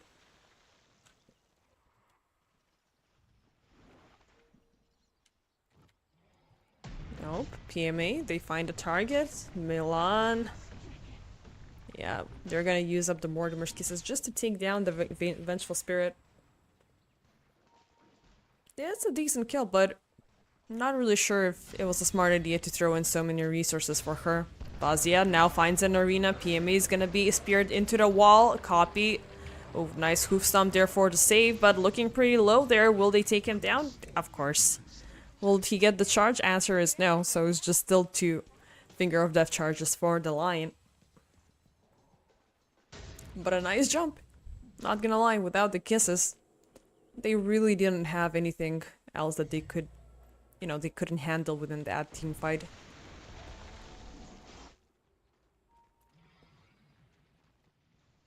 Radiant's middle tower is under attack.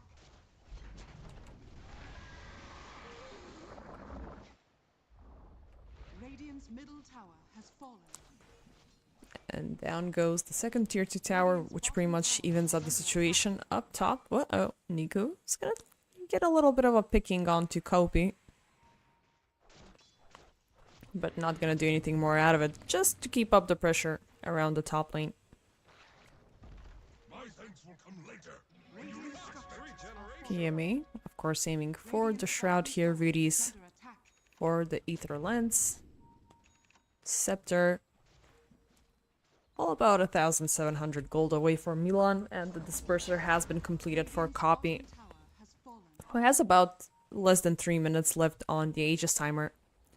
Rest of Navi Jr. are aware that there's been something scouting for such a long time. They will commit for a jump, finding Desire instantly, who tries to buy seconds with the Mana Drain, but it's not gonna be enough. Double Soul Bind, Milan under pressure. They will take down the Vengeful Spirit, low skill. Oh, as well, he's gonna be taken.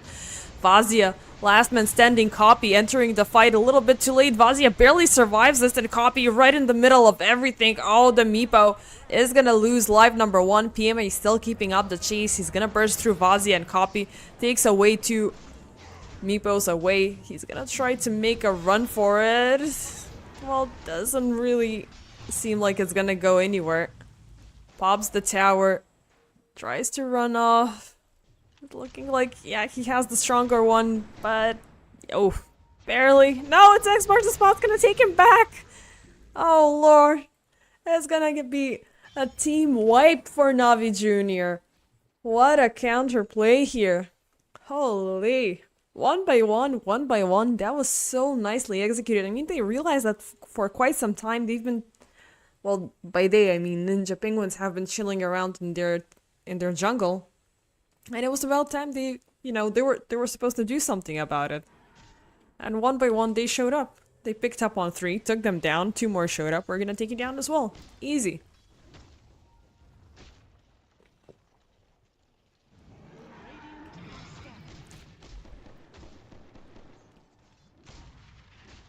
Very nicely played. And oh, PMA willing to find more. Nice safety swap there. Desire still. Oh, they're gonna connect and silence them both. Any follow-up? PMA, 4 seconds remaining on the blink timer. He's not gonna be able to connect. And it's just gonna be an ultimate wasted. We're just gonna be back in about 50 seconds from now. Rest of Navi Jr. are just pushing up. They're just keeping up this pressure around the top tower, Under attack. knowing that Ninja are elsewhere across the map. And who might they find here? Milan is trying to bait, possibly, but nobody is showing up. PMA, eventually, they will see him, commits a jump, will connect onto Desire, they will throw in the kisses onto the Lion, but the swap, Milan, it's eventually just gonna make sure Desire goes down. TP, oh, it's gonna be cancelled. Both supports will be taken down. Very, very awkward. PMA, oh, they find low skill, got the juice, cancelling the TP. He does have Infest, he will use it. X marks the spot instantly onto the creep. And oh, it's gonna be cancelled. Tries to make a run for it. Run, Forest, run! They will connect with the Inkswell and they will eventually reveal him. Now X marks the spot will definitely hit. Yeah, they will take him down slowly but surely.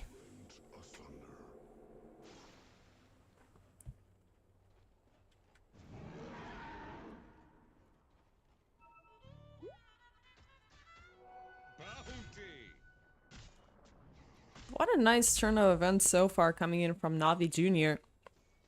They're slowly but surely finding these very openings as Ninja Penguins are making these minor mistakes left and right, but it's definitely starting to cost them for sure, as the networks did start to turn around a lot more in Navi Junior's favor.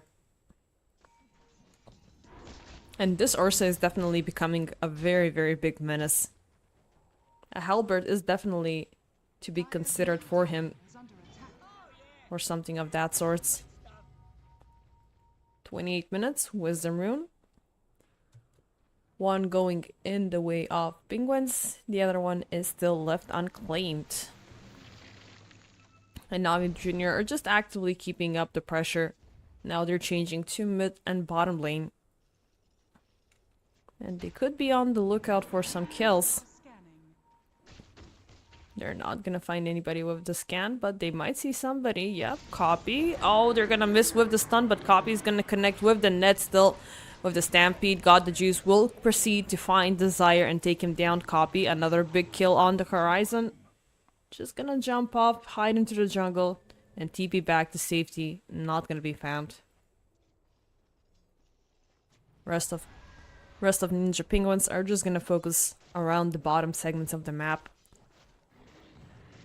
Wait up for the Scepter to come for low skill. Possibly even wait out for the Scotty for Copy, but that feels like a little bit on the long run. Vazia going in for Shiva. Milan about 600 gold away from that Scepter upgrade. So it's gonna be a lot of gold that they'll need to salvage, as Navi Junior are actively keeping up the pressure. They're definitely not slowing down. Dire's top tower has fallen. Three sheets to the wind.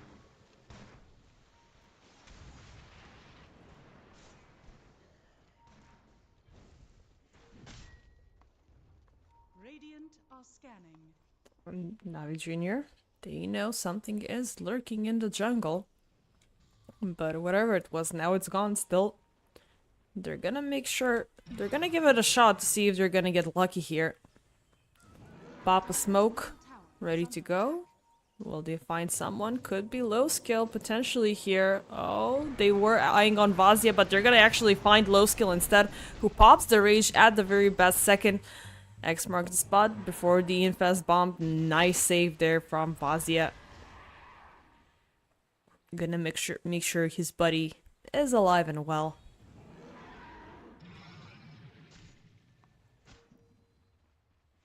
Dire are scanning. Bounty.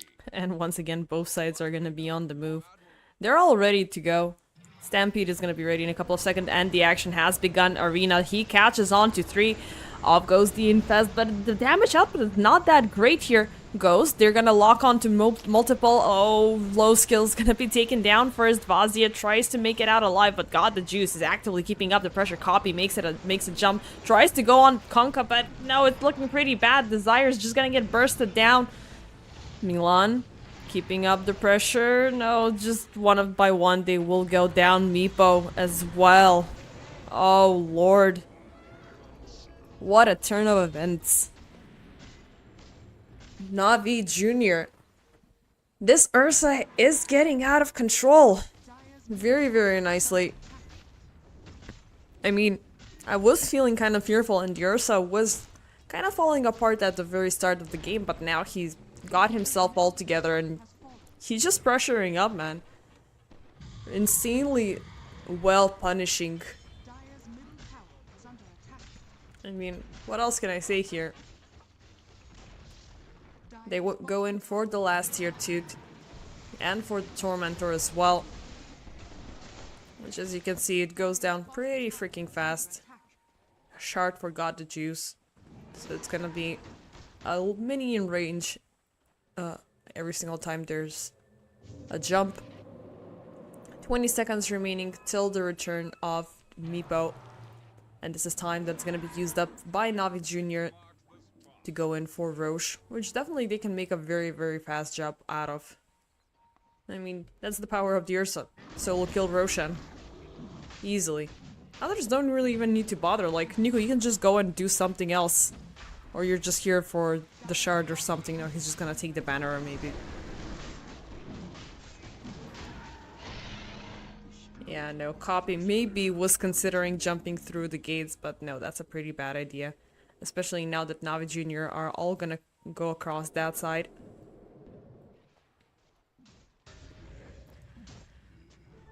A little bit of a misfortunate situation here for Ninja Penguins. They haven't been in this type of a state all day. And what could they do here?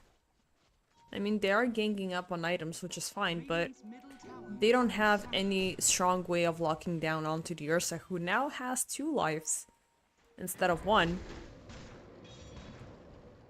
Everybody's just piling up on these juicy items. Bloodstone has been completed on Nico along with the Scepter for quite some time. So we do have the Tidal Waves and Torrent Storms available from both upgrades. And this hero is disgusting. It turns into, you know, a very, very insane, very versatile waterbender. And they brought up the wave up to the high ground, got the Juice leading the charge. Vazia willing to commit for a jump, but it's just gonna scare off God the Juice for a little while. Dire's middle tower is under attack. The 2 at least are on the defense lines to try to prolong the effort as much as possible, while the rest of the gang, I don't know, are they trying to build the Scotty as soon as possible, or they're just trying to push out as much as they can, maybe, you know, rat it out, but nope. Navi Jr. are just gonna keep up the pressure. Vazia, there's the arena's gonna get locked into it. Pops up BKB, but no, he's just gonna be the connection for Desire to be soul bound on and die in. Vazia, oh, barely. The wave is gonna latch onto him. Copy as well is in the middle of this.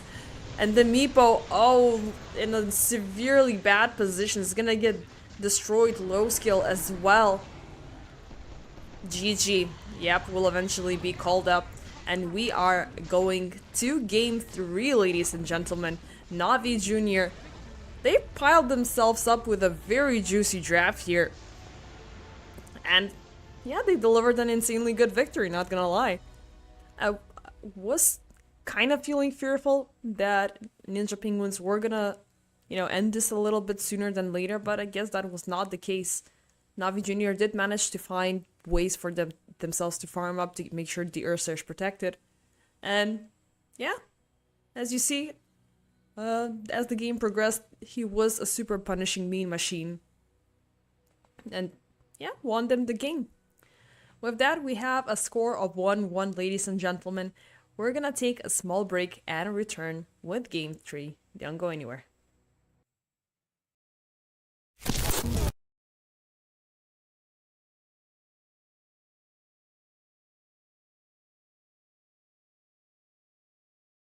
Now you invisible. I'm not afraid of getting physical. All these different chemicals are fogging up my visuals. Bloods on my hands, got slugs on my gunners. Yo, we notorious, we ain't no runners. Bloods on my hands, got slugs on my gunners. Yo, we some warriors, they ain't no gunners. Bloods on my hands, got slugs on my gunners. Bloods on my hands, got slugs on my gunners. Put on my sweat, put on the beat, put on the map, put on my team. Take out every motherfucker in between. Know what I mean? Better myself, better my aim, better my rap, better my name. Killing rappers on my hang, I'm by their chains for the fame. Never thought I would it, now I'm running this. You don't wanna follow me, now I'm in front of this. I ran in the trouble with the truth, trying to get it what it does. Battle it and I ain't never lose. We some motherfucking rules.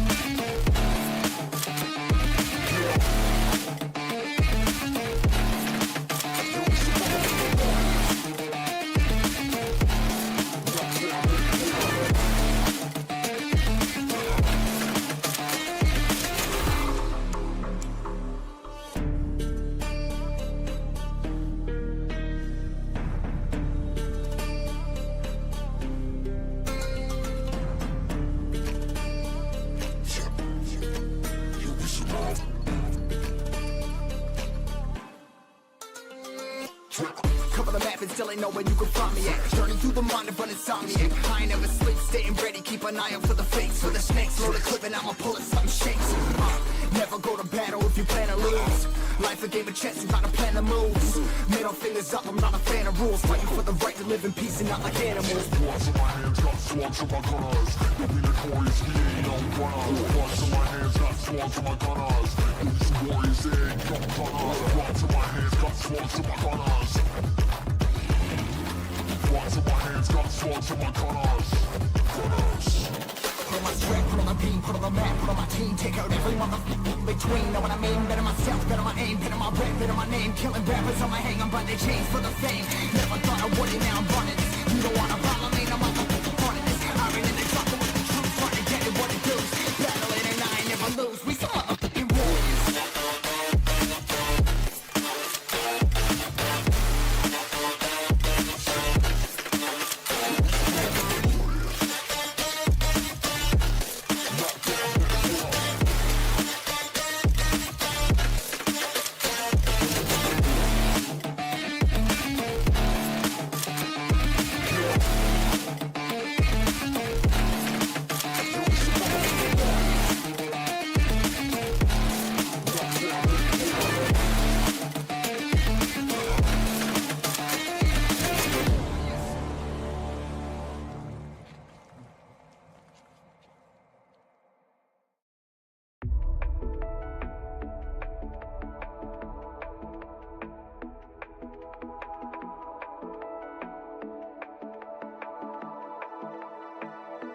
Watching it end again and again. I feel it in waves, you follow me. Drifting to places I should leave. So close to the edge of something so perfect. We were too scared to take the leap. I'm missing the way we used to be. Let me go. Let me in this mess I'm falling. Never know. Can't find a reason why. Couldn't get any closer. Can't find a reason why. Couldn't get any closer. Can't find a reason why. Couldn't get any closer.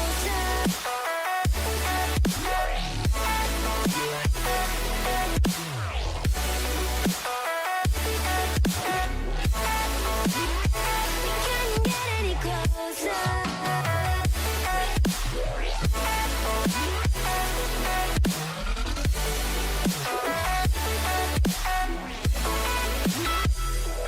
Try to forget all that we had. I'm rolling like water in the sea. The memories crashing into me. So close to the edge of something so worth it.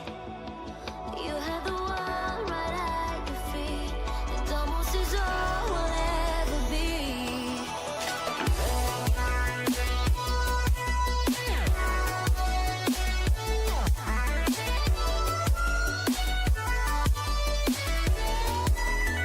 We can't get any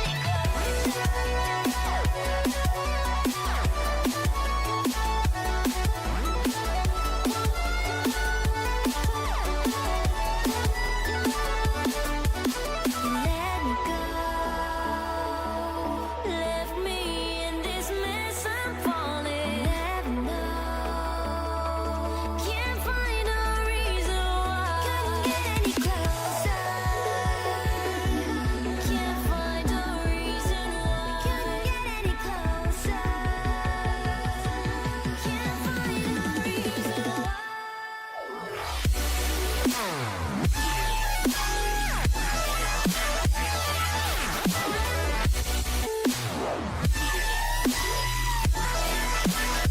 We couldn't get any closer.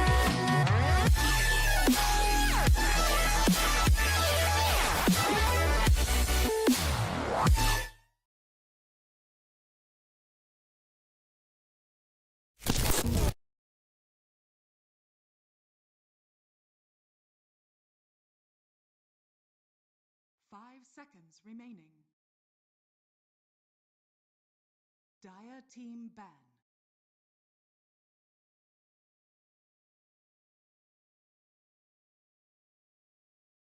10 seconds remaining. Radiant team ban.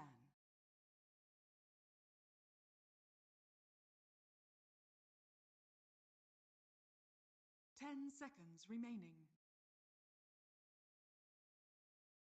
5 seconds remaining.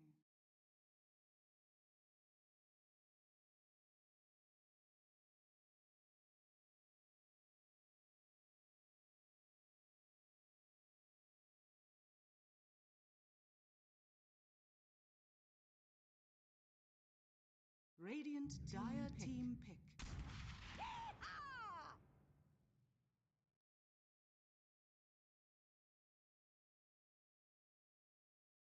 Radiant team ban.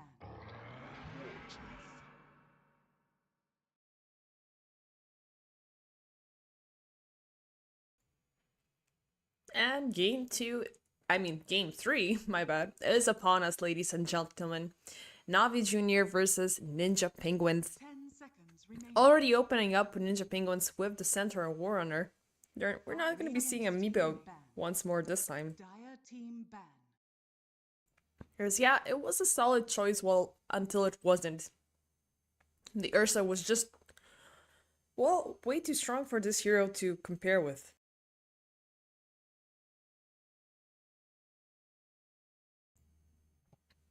But yeah, 10 seconds remaining. good to keep that in mind. Snapfire once more for Navi Jr. It was a good choice last game around. I mean, the setup with the cookies, aside from that one time when they missed, it was really, really freaking solid.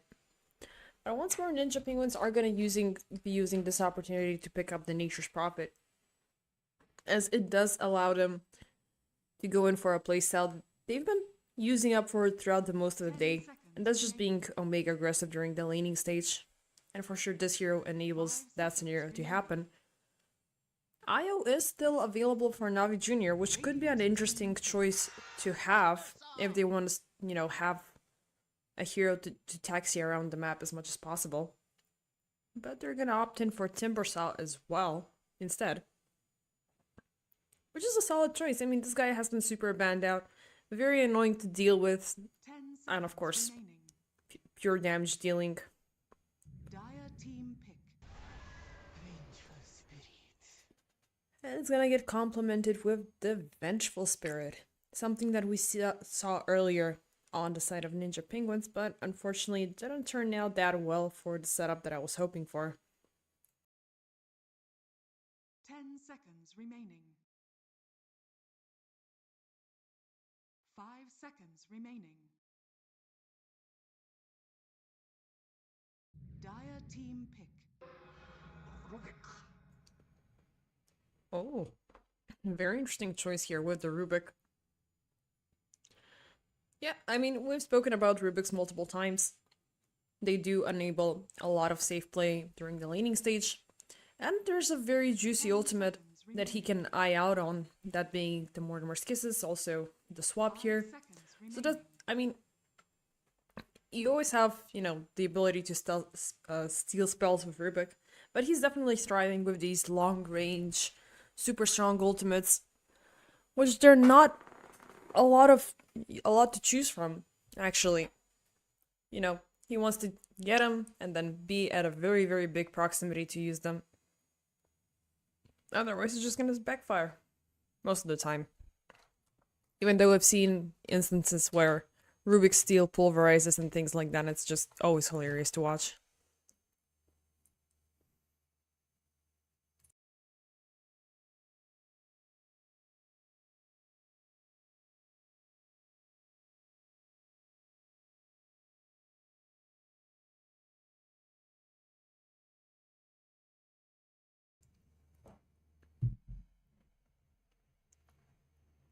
So yeah, this time around, as we spoke of, there's not gonna be a Meepo. Neither there's gonna be a Mars or a Faceless Void, along with a Magnus. Ninja Penguins are going in for a very fast-paced strat here, picking up the Luna. Dire team ban.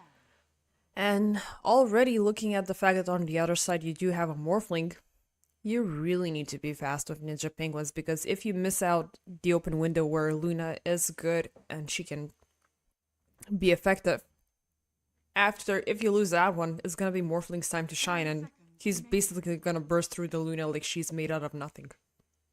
5 seconds remaining. So, the mid play is left remaining on both sides. Dire team ban. Storm Spirit, yeah, I would have considered that as an option, but not for Navi Jr., for Ninja Penguins instead. But they gotta protect whatever they cannot take, Radiant as they do have the second choice here. Radiant team pick. I would potentially go in for, I don't know, maybe an Ember play or something of that sorts.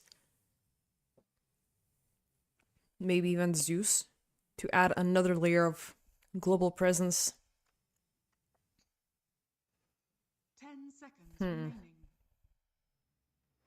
I mean, I'd definitely go in with the 5 Zeus. seconds. Nature's Prophet is going to be all across the lanes, and you want to have that extra, push. But also, maybe even Lena could be a good choice. But I assume pretty much it all comes down to what Navi Jr. are going to pick up here, as they do have the priority of choosing.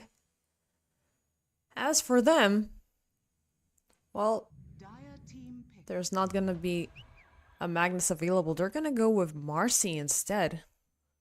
Interesting. Question is, I mean, is this Marcy going to be mid? Is Snapfire going to be mid instead or something of that sorts? Trying to 10 seconds wrap my head around it. 5 seconds remaining. I mean, looking at this draft, it does work well. Like, the Vengeful Spirit, Marcy, and Snapfire, they have a very good way of setting whoever they find. But I don't know, they are a very close range, and that's a little bit of an issue. Something that the Rubik will definitely have an easy time controlling. The swap will be always a very big investment, but the cookies and the dispos are pretty short range, so even if somebody gets moved up, which is not the Rubik will easily have 2 targets to stun at the moment, and plus Centaur as well will be able to use that. But still, I'm not sure about the positioning of this Marcy. Timbersaw and Morphling are pretty much obvious. Unless it's Vengeful Spirit getting a little bit more high of a roll here.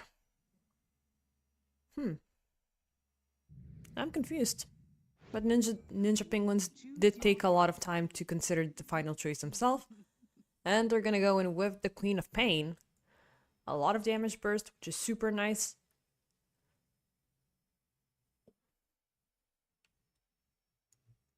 So yeah, looking at this, yeah, it's gonna be an offlane Vengeful Spirit. Niku's gonna take the Timbersaw in offlane. I mean,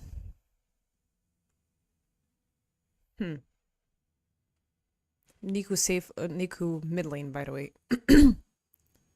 Mid lane Timbersaw versus Queen of Pain. He can survive that matchup, as the daggers are definitely not something that he's going to be scared of. I don't know, this feels very interesting. I mean, the PMA Rudy's combination could be fun to watch. But I'm not sure. It feels like the Vengeful Spirit might start falling apart very, very soon as an offlaner. Not really buying it.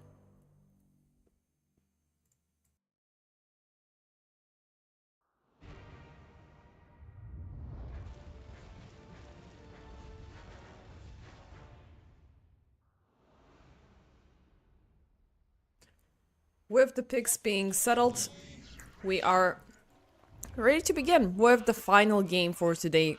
Well, for at least between these two teams. It's game 3. We have one more game after this, don't forget.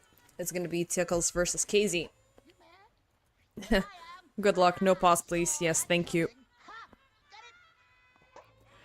But even so, quick recap. Penguins do have a very fast-paced draft that they are definitely enabling.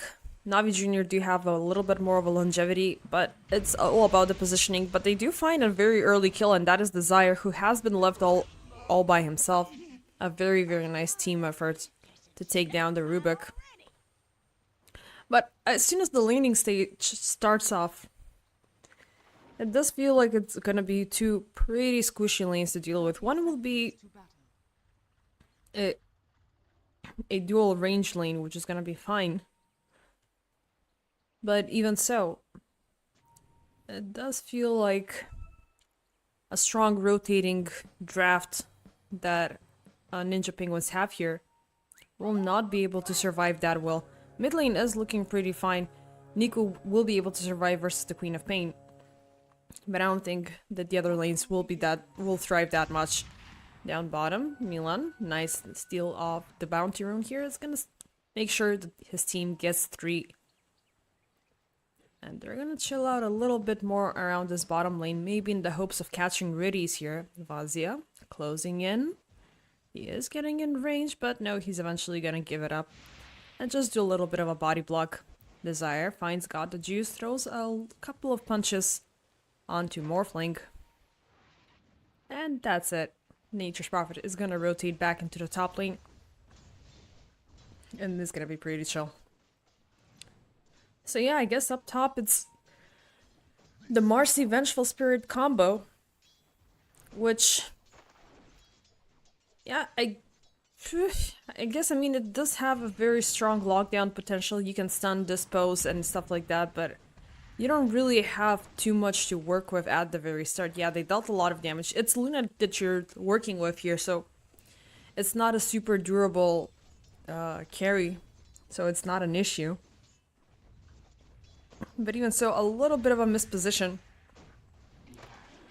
it could definitely cost you. And low skill does scale a lot more at the very start, so they gotta be careful. Down bottom though. What's going on? Got the Juice. And Vazia keep on exchanging shots along with Riddies and Desire. As the Snapfire has a little bit more of a stronger opener compared to Desire, still got the Juice. Needs to be super careful at this point, as it is looking super risky.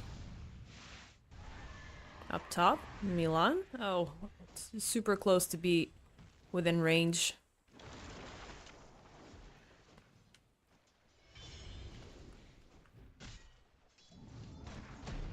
And down bottom, once again the pressure is onto God the Juice. They will land in a cookie onto Riddies, connect onto 2 with the damage, and Desire is just gonna be popped.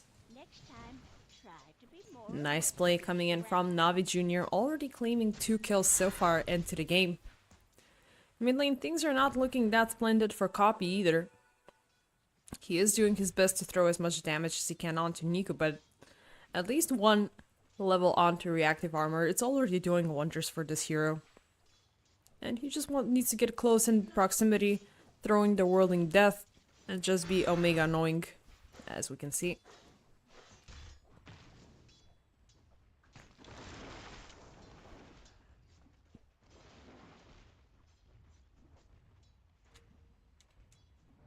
Bottom, Riddies. Uh-oh, they're gonna manage to connect this time around.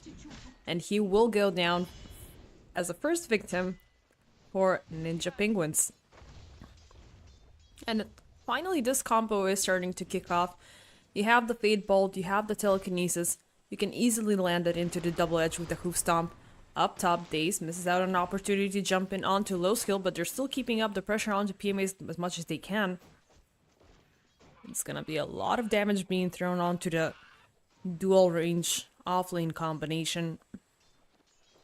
It's, yeah, a little bit of a miss like this could have pretty heavy consequences later on into the game. Thankfully, they have the Blood Grenade still available. Not a lot of mana on PMA, just has, well, enough for one spell. Oh. To throw the spells just once. Sorry. I drank a little bit too much of Coca-Cola, so I'm kind of struggling. But it's alright, I think I'm back. Up top, once more, low skill and danger. Daze will be able to connect this time with the jump and the dispose, but it's definitely right under the tower. Milan could have taken him down thanks to that nicely timed Sprout, but he's gonna actually go around mid lane and snatch the water rune away from Niku. Nice play here. And he's gonna try to keep up a little bit more pressure. Oh, and up top. His absence will be instantly punished as low skill. Yeah, that was a little bit too far of an adventure for Milan. As he really does need to babysit his carry as much as possible. Structures are fortified.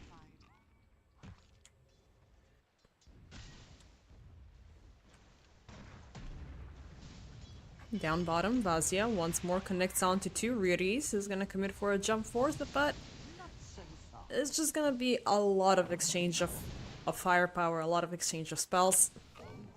With both sides looking pretty good still. Up top, Daze evades a Sprout. And is just gonna whistle his way away back into the lane. Uh-oh, Milan. He's gonna get exposed. Nice Sprout, keeping Daze inside. Tries to body block the Mercy, but it's looking like he's gonna fall prey into her hands. Interesting here. I mean, I love the Marcy play indeed, but it feels like a Ninja Penguins completely overlooked how powerful this combination can be. Squishy as it is, but they are squishy themselves as well. And low skill is definitely getting the heavier part of the stick here. Already being taken down twice. This Luna is pretty much robbed off her flash farming and stuck at level 3. Has been killed. When nice 2 runes are gonna be found by Niku here. Things are already kicking off nicely for Navi Jr. As they're... Well, they're having a very, very fun draft. And Ninja Penguins are not utilizing theirs as much as they can. Milan attempting here for a kill, but it's just gonna be forced to TP out. Copy does have the Sonic Wave available, and maybe they were hoping to do something about Niku here, but it's, I guess, way too much. Vazia, even though he's low, he is committing for a jump here. Really, he's gonna be caught into a Sprout. Nice rotation coming in from Milan, and at least one hero will be taken down. This is what they should keep on doing Radiant's top tower is under attack. as much as they can, because otherwise they're gonna lose their momentum, they're gonna lose control across the map, and Navi Jr. are slowly gonna be ganging up to be more and more aggressive about this. And mind you, we're having a Vengeful Spirit offlaning, so it's right now her time to shine. Uh-oh, Copy doesn't have any mana available to blink away just as he dies. Oh god. Very, very unfortunate. Dire's bottom tower is under attack.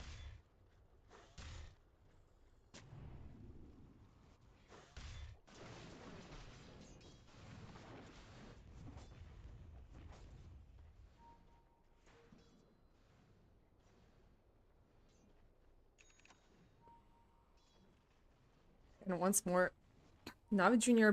backing themselves up, going around around the top side of the map, where Milan is going to be found. Nice Sprout there for the attempt to defend himself, but it's just not going to be enough. As these 3 ladies Radiant's middle tower are dealing a lot of damage. Dire's bottom tower is under attack. Mid lane, Desire and Copy. Oof, that's a lot of damage going to the Queen of Pain. I was hoping that they were going to do something about the Timbersaw here, but Navi Jr. already backing up Niku. Oh yeah, Milan will show up on the other side, and nope, you're not gonna TP out. Fate Bolt will just burst him down. Yeah, my hopes and prayers are gonna be answered. Well, they tried to go in for more here. Copy does have eyes on Riddies, Tower is under but it's just gonna make sure the wave is denied. Oh, but they will eventually find him with Milan lurking on the other side. Throws in the blood grenade. Sonic Wave is not available, but it's gonna be enough. PMA arriving to intervene to this party. Sprout is available, but most probably, yeah. It's not gonna do much as Daze shows up on the other side. At least a lot of pressure has been loosened up from this top lane, where low skill can finally get some farm happening. But I guess that's not something that Navi Jr. are gonna let slide, as they are having PMA and Daze rotating back. Uh-oh, copy. Oh, that was just disgusting. Brutal. Massacre on the spot. Yeah, that damage pretty much came out of nowhere.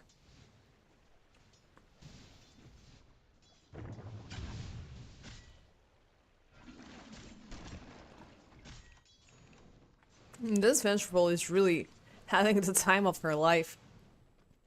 Halfway through the scepter and just dancing around.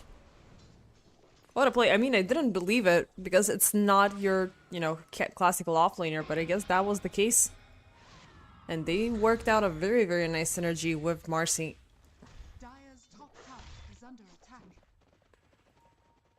Nico. Oh, Desire is playing a super dangerous game here. He's gotta be careful. He does have the chakram to be slightly annoying, but nothing more than that. Dire's top tower is under attack. Dire's top tower has fallen. And down goes the tower. First one of the game so far. Dire's structures are fortified. Well, Ninja Penguins are trying to do something about it around in the mid lane. They're gonna pop the glyph here to make sure the catapult doesn't go down. And get the final seconds used up of that chakram. But no, eventually they're gonna give up that effort. This has been way too costly of a time investment already.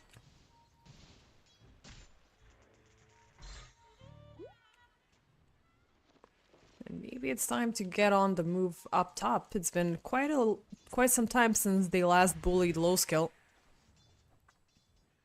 But they went under vision, and Ninja Penguins will try to abuse this. Milan teleporting from the sides, manages to throw Daze into a Sprout. Mortimer's Kisses arriving in. Vazia is gonna soak up all of that damage, but will survive. Daze looking low. Oh, the hoof stomp. The jump is not gonna connect. Vazia will indeed go down. Riddy's locked into the bag. Damage is coming up from low skill, but yeah, it's not gonna be enough, but with a little help of his friends, it will suffice. Riddy's, both him and his courier lost their life just for Vazia. Still, I think it's a better kill onto the center, even so. Dire's bottom tower is under attack. But yeah, 12 minutes into the game. Low skill doesn't have any items. Maybe the Morbid Mask, yeah. It's gonna evolve into a Mask of Madness soon enough. Down bottom, got the juice, keeping up the pressure on this bottom tower. It will be denied, but still he is willing to fight as Reedy shows up. Cookie's gonna connect. Nico as well with the chain is gonna get closer onto Desire, and nope, he's not gonna be able to survive. Milan arriving to the picture as well just to keep up the pressure, but oh, with Copy arriving as well to the picture, they might keep this up. Nico, they're gonna stop his clarity, and Copy just going in closer is gonna be jumped on by Riddies. Got the juice just sitting in the trees, not willing to show himself. And will they find somebody? Vazia, yep, he sees where it got the juices, but an instant waveform away from the Sprout is gonna make sure he's not in danger anymore. And yeah, that was a lot of time being lost by Ninja Penguins as the rest of Navi Jr. are pushing across the rest of the lanes. PMA about 500 gold away from the scepter. Morphing getting super close to Monta. Radi's preparing for a Glimmer, and Daze getting a BKB just for that extra durability during the jumps. On the other side, Copy. There's the Mage Slayer coming up on the courier. Milan with the vessel. And low skill just, Yeah, he just got the Mask of Madness. He can finally have bigger dreams, like building a Manta or something of that sort. Desire going in for the good old 4-staff, and Vazia is getting close on that Blink Dagger, which definitely is gonna be crucial for the next team fight. Wisdom Runes, minute 14. Both of them go to each side respectfully.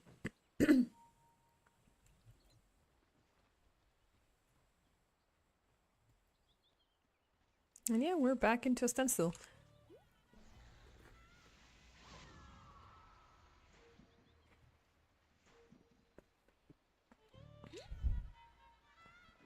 Uh-oh. Will they find somebody? Oh, nice response there from Copy. It's pretty much Navi Jr. are walking under warp vision, but that's not gonna be the case there anymore. Desire. Oh, it's gonna get spotted, but manages to run off safely. Dire's middle tower Down bottom.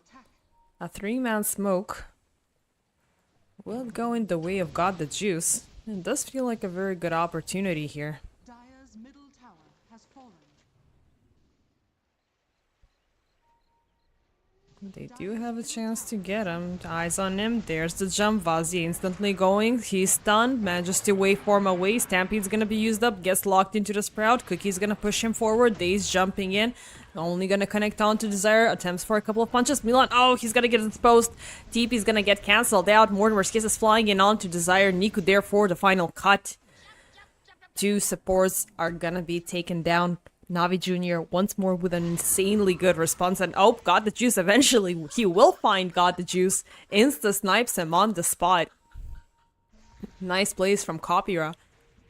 And oh, Vazia, he finds more. It's gonna be Riddies, who has been a bit busy with those observers. And Niku also is gonna get spotted, throws in the chakram to keep Vazia at bay, but it's a Soki guy.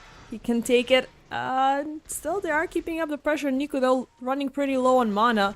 Milan attempting to catch him with the Sprout. Oh, they're not gonna connect with the Hoof, but the Lucent Beam is gonna be enough. Sonic Wave, he still manages to survive through everything. Vazia PMA is gonna be able to take him down. Copy just keeping up the pressure onto Marcy, and will she go down? Low Skill also entering the picture. Marcy's still alive. Low Skill is looking pretty low. He's gonna get bursted down. Got the Juice back into the picture. Niku will finally be taken down. Copy just trying to make it out of there alive. He will have Blink on time to run off, yeah, right before God the Juice arrives. And that was a very, very big effort just to take down Niku, losing 3 in the process. It's a super big price to pay. Holy.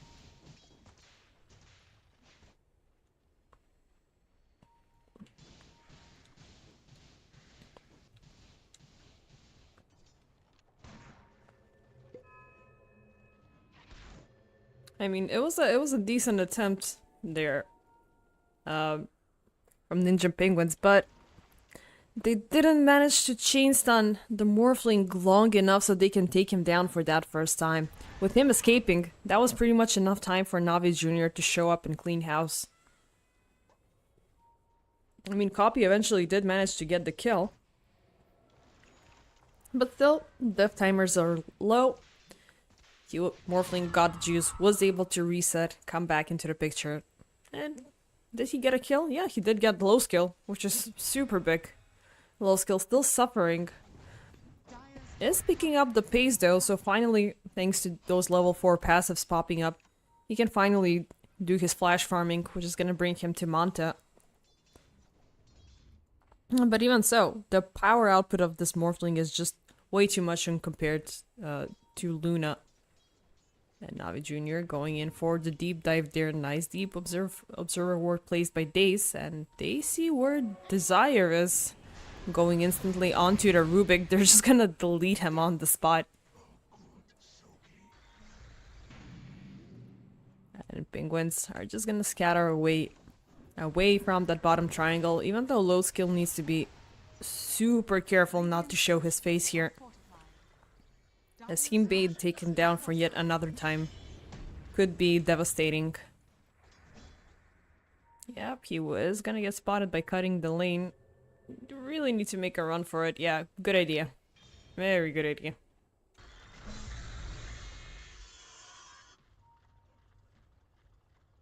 18 minutes into the game, net worth is pretty similar, even though Navi Jr. do have the kill advantage. Ninja Penguins haven't gotten a single tower in this game, and they are actively, Dire's middle tower well, getting pushed and harassed and bullied by Navi Jr. They are obviously trying to find a way to salvage this game. And so far, it is feeling pretty stable. I mean, they have a lot better, a lot faster farming course. attack. But the execution feels a little short. And finally, they're gonna go in for the first tier 1 tower, while Navi Jr. are gonna go for the first tier 2 tower. Radiant's top And it's just PMA with the illusions. Insane. bottom tower has fallen. 2 towers will fall across the map. Neither side is fully showing themselves, and neither are fully willing to go in for a fight. Top tower is under attack. Dire's middle 20 minutes into the game, almost, and it's time to take a Tormentor. At least that's what Ninja Penguins are thinking of. attack. 3, 2, 1, let's go. Slowly but surely, Milan looking super low. He's gonna die there. Vazia as well, there's a chance, and oh my god, both of them will die. On the other side, Desire will be taken down. Wait, oh, it's... Yeah, he's gonna get it. Yeah, he's just gonna get it. Okay, I thought... Because I saw 3 red lines, and I was like, how did Desire die as well here? Oh god. But yeah, that's a very big collateral. Which definitely enables Navi Jr. to keep up and go on high ground. Yeah, without 2, I mean, that was just a way... Very ambitious. We're gonna show you how it's done. See? Reedy's was looking super low here, pops a glimmer, and then walks away with the shard. Very easy. You guys should get, take some notes.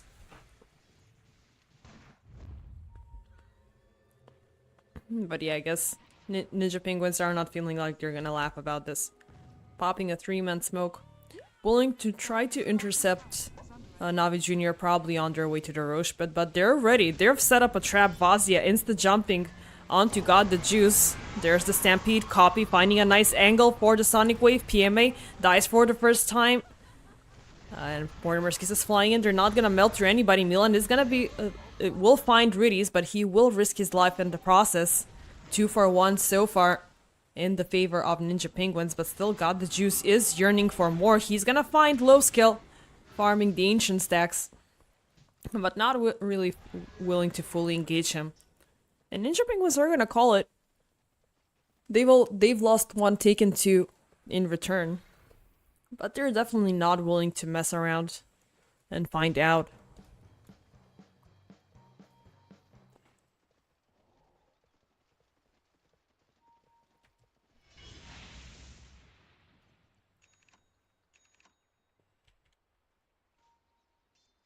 Radiant's middle tower is under attack. Radiant's middle tower has fallen. Dire are scanning.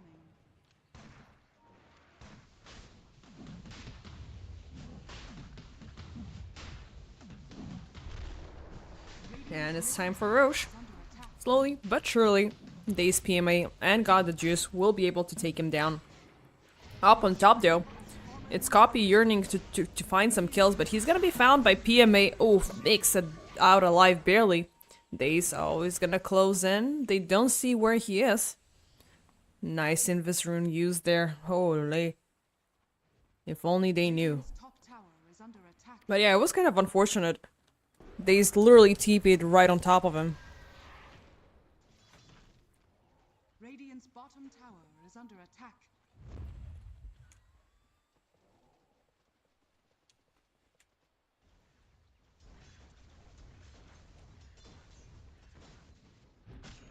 Nope. Desire. Oh no. Radiant's bottom tower. I mean, pretty much walked into it. Navi Jr. I mean, from our POV, Navi Jr. were obviously going in for a kill there. It's the least valuable target they could have found. But it is a good one indeed. Almost catching Milan there in the process. So, 4 minutes remaining. God the Juice is definitely feeling super comfortable with his Aegis. And Ninja Penguins are pretty much trying to sidetrack this as much as they can. Avoiding conflict once more. Pushing across lanes. Oh, Vazia though. He's gonna be caught. Milan arriving to the scene, throws the Sprout onto Niku. And they're just gonna disengage this. Well, Navi Jr. are still yearning for a fight. Oh, copy. Going in. There's the swap. PMA is gonna get locked out. Vazia, nice stun there. And once again, it's disengage with copy. Just leading a little bit of the aggression. They will connect to the cookie though. Oh, he's stunned up. Blinks away at the very last second. But oh, low skill left out in the open by himself. This could be a big one. Tries to run off. Nice force stab forward. Mortimer's kisses are flying in. Still, Dace is gonna die first. They will manage to draw out God the Juice away from anybody, but the damage output is not there. Nice Sonic Wave bursting through PMA. They will just get the Scepter upgrade out of it. But now Navi Jr. are on the run. Copy still leading the charge. PMA throws in the swap, but he's gonna be able to run away thanks to that stampede pretty far. Milan jumping in from the back. He will distract Navi Jr. for a little time and oh, TP out very nicely. Riddy's looking low. Vazia is gonna be able to find him. Niku as well. Nice find from Copy. And will they find more? Oh, God, the Jews already found as well. Completely out of mana. Vazia still keeping up the pressure. Key blinks and forward Copy as well. And Aegis will be lost. The tower is gonna be claimed as well. And they need to time this very nicely. As God the Juice tries to run away with the TP, and it's gonna go through. BKB TP out for the save. And a nice 5k rise in the favor of Ninja Penguins. Pretty much delivering a team wipe. Thankfully, God the Juice did have the Aegis there, but slowly the net worth is shifting once more in their favor. And they managed to clean up and the entire first set of tier 1s along with it. And it's a nice change of pace. They're pretty much using low skill as bait here. Because they know, I mean, he can do much, he can do a lot of heavy hitting, but he cannot sustain anything coming his direction. Oh, but they will go in for more Riddies. Vazia makes it for a jump, but it's not gonna connect. Still, Riddies is gonna be found. Stampede, Daze, they're gonna close in. Milan jumping in. Daze pops the BKB to try to survive. They will keep up the pressure. The Sonic Wave is gonna connect. The Marcy will be melted down. Got the Juice. Waveforms away. 10 seconds remaining. Tries to get himself some distance. Try to get across the wall, and he will manage to do so. Desire, oh, going all the way on high ground there. Very risky game there, but manages to survive. Yes! He's gonna live. Oh god. Barely, but he will. Radiant structures are fortified. Nice waveform. Top tower is under attack. Well, replicate to the Queen of Pain there. Just to find those juicy blinks away. As God the Juice is not giving them the pleasure at all. Has only been taken down once so far. But his maneuverability is super nice.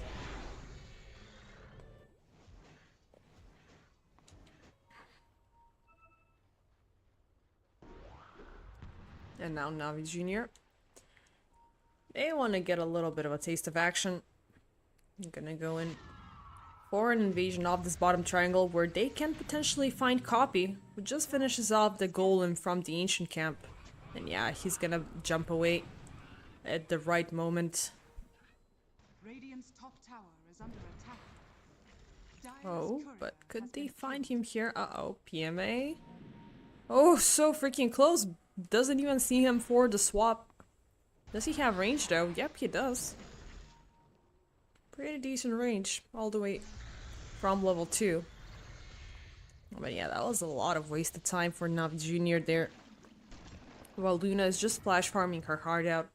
As the Hurricane Pike Monte ready goes up for the Scotty. under attack. We're just gonna pop up soon. A lot sooner than God the Juice's timing. Radiant's top tower Not willing to go for the BKB just yet though. Even though it is a good idea to consider. But not sure what you can do here. I mean, you have pure damage. yeah, you're gonna survive through the Mortimer's kisses and things like that. I don't know, Luna is a very squishy carry in this situation. Radiant's top tower is under attack. Oh, do they have eyes on somebody? Vazia is gonna get spotted, but just makes it out of there alive. Middle tower is under attack. Just runs out. Radiant's top Nothing more tower to see is here. under attack. Navi's just like, okay, we're gonna keep up the pressure. These guys are not willing to fight. We have objectives to take. We have a map to clean. We have dinner to eat maybe after this. Dire's middle tower is under attack. While our good old boys Ninja Penguins are doing the same on the opposite side. They're willing to go in for a high ground push. Nice glyph used, but that's a lot of tower damage coming in from low skill. And yeah, enough of a scare for Navi Jr. to fully rotate back.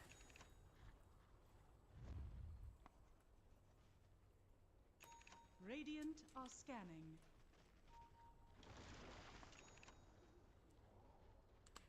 And they're just gonna try to see maybe where Ninja Penguins are lurking, but it's not there. Probably try to intercept them, Radiant's top tower is under attack. but nope. They're not gonna find anybody. Uh-oh, Copy is gonna get spotted out first. Nice blink away. Niku closing in, goes in with a chain all by himself onto high ground. Vazia is gonna commit to a jump. Niku, swap, PMA, looking pretty low. Sonic Wave is gonna eventually kill him. Got the juice also looking pretty low. Milan, swap for the save, but ultimately for the demise. Daze is gonna be taken down as well. Both supports have been destroyed from Navi Jr. Ninja Penguins almost... I mean, that blink away from Copy was so on time. If they caught the Queen of Pain there, it would have been devastating. And without those two,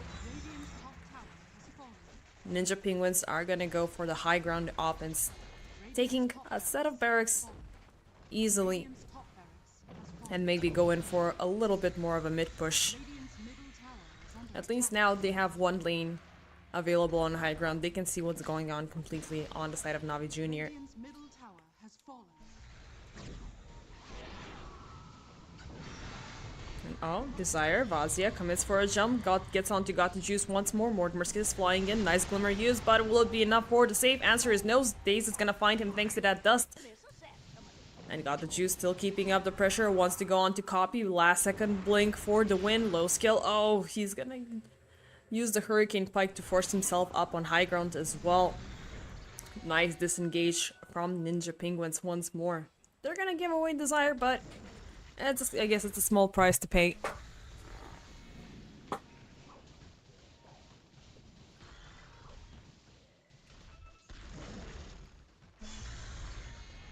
And about 40 seconds remaining till Roche comes back. Are scanning.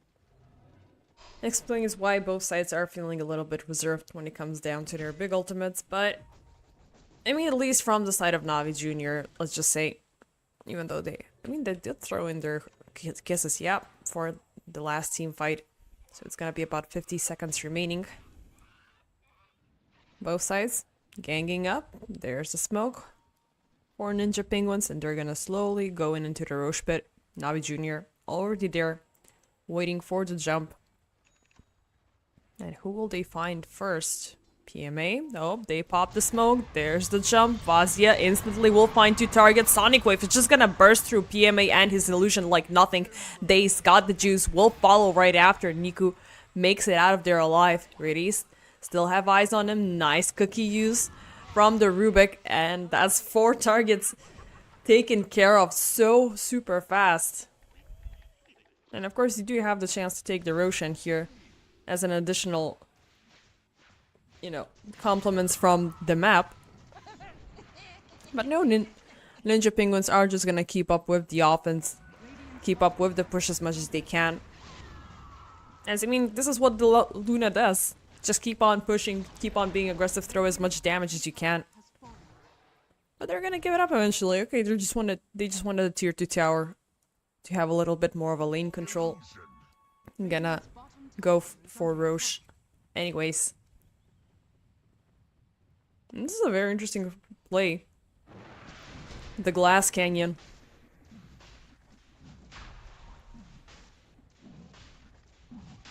I mean, yeah, she has gotten bigger as of time, but still, I don't know, this feels kind of scary, like allowing yourself to take 8% more damage. But I guess it's for the greater good. And now, with the Aegis available for low skill, things are definitely gonna be a little bit more confident for that additional push.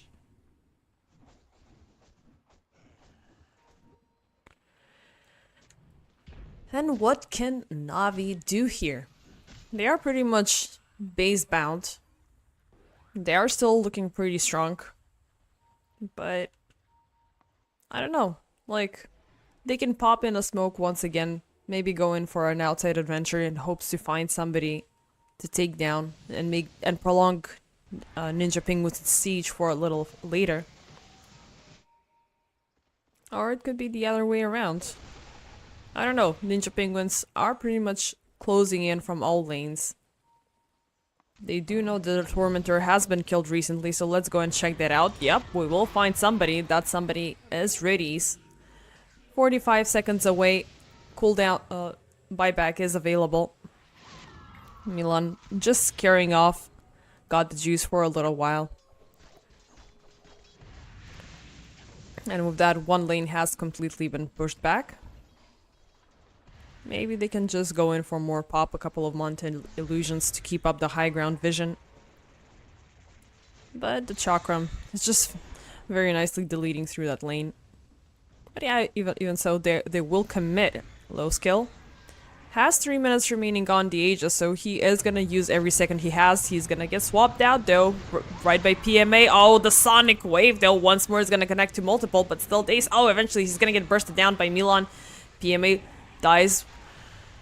Still, this guy's just blinking away. Copy. This is all over the map. Vazia getting the front line ready for him. PMA is gonna buy back for the occasion. Copy's finally gonna get bursted down after such a long time and such a long chase. Still, rest of the gang, Na'Vi Jr., they force out buybacks. They die one by one. Days, PMA are gonna be claimed for yet another time. Riddies as well got the juice. Also forced out a buyback himself. Tries to run away here and, well, he's gonna claim the first life of low skill for the time being, but nope, GG will finally be called up as they're pretty much done for. Ninja Penguins walking away with a second victory of the day. What a play. What a play indeed.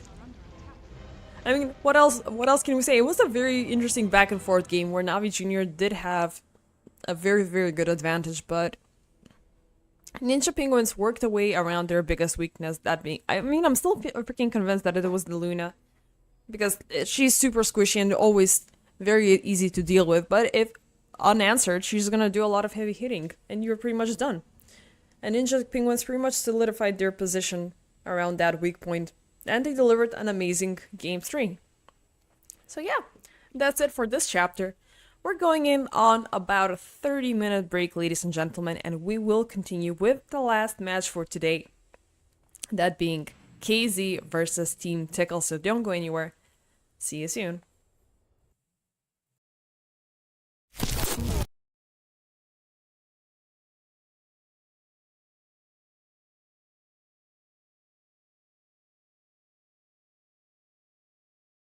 Any closer?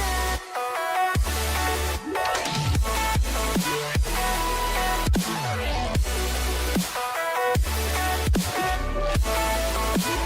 you get any closer?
things go slow. I'm no saint. I fall and you pick me up again. Got your habits, got them too. Just feel like maybe I could lose them with you. Sinking in, and I guess I kinda like that. For the first time, you really got my back. Got your habits, got them too. Just feel like maybe I could lose them with you. Lose them with you, lose them with you. Just feel like maybe I could lose them with.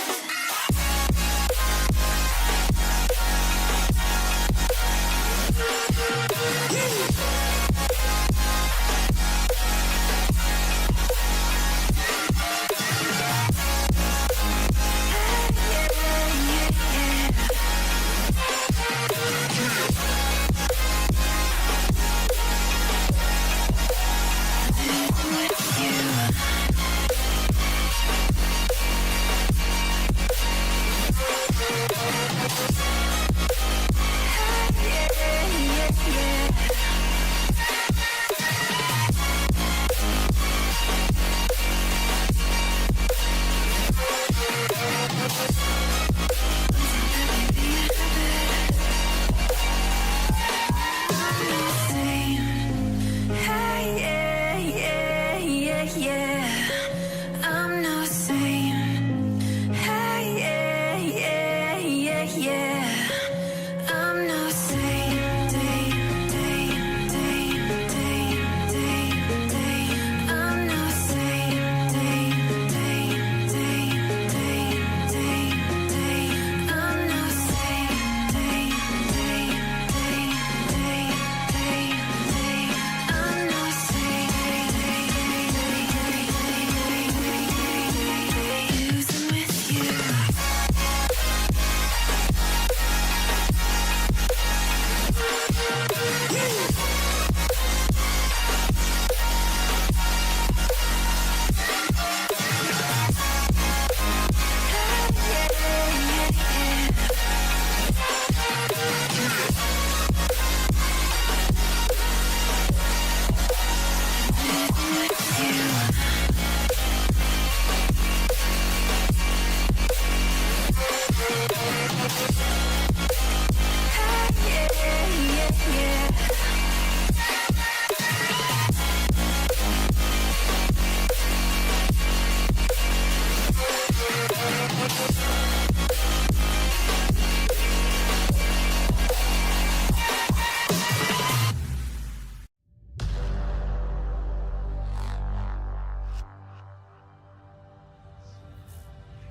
You know what time it is. Marvin Devine, Huber, Axel. And you know how we do.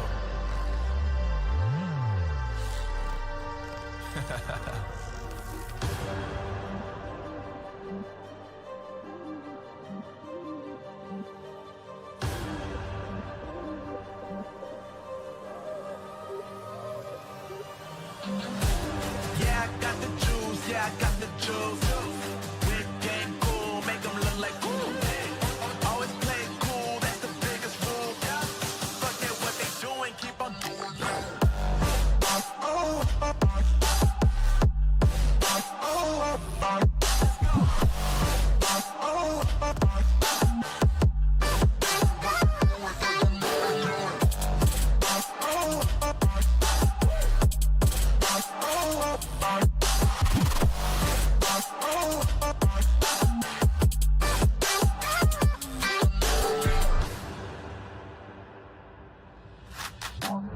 I've been making loot since like 22.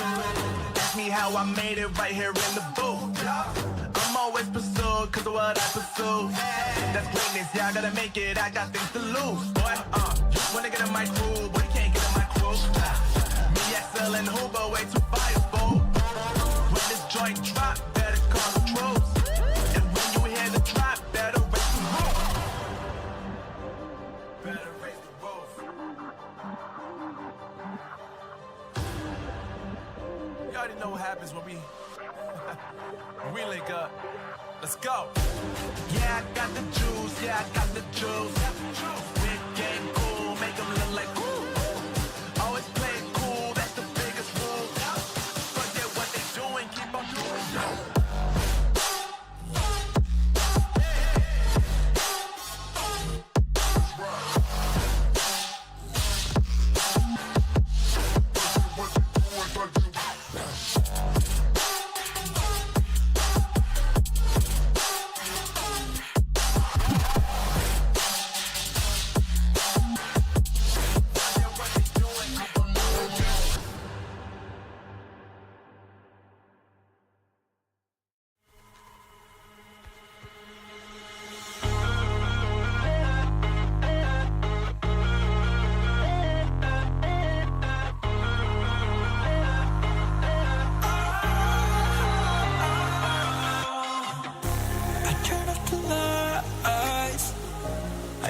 the wires. When I close my eyes, disconnected and tired. I feel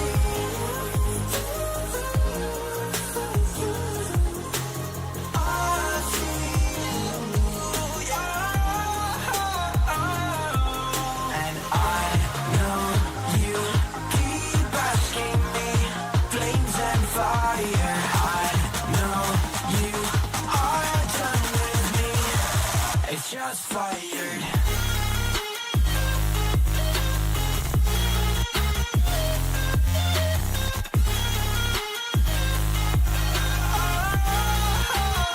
It's just fired.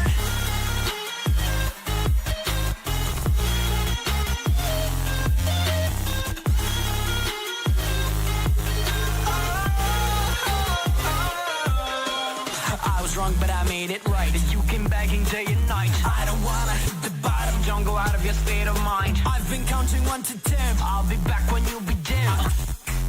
With my music again and again. I see, yeah, I see you go down. Yeah, I see you go down. I see, yeah, I see you go down. Yeah, I see you go down. And I know you keep asking me, flames and fire. I know you are done with me. It's just fired. I see you go down, yeah, I see you go down. I see you go down, yeah, I see you just fired.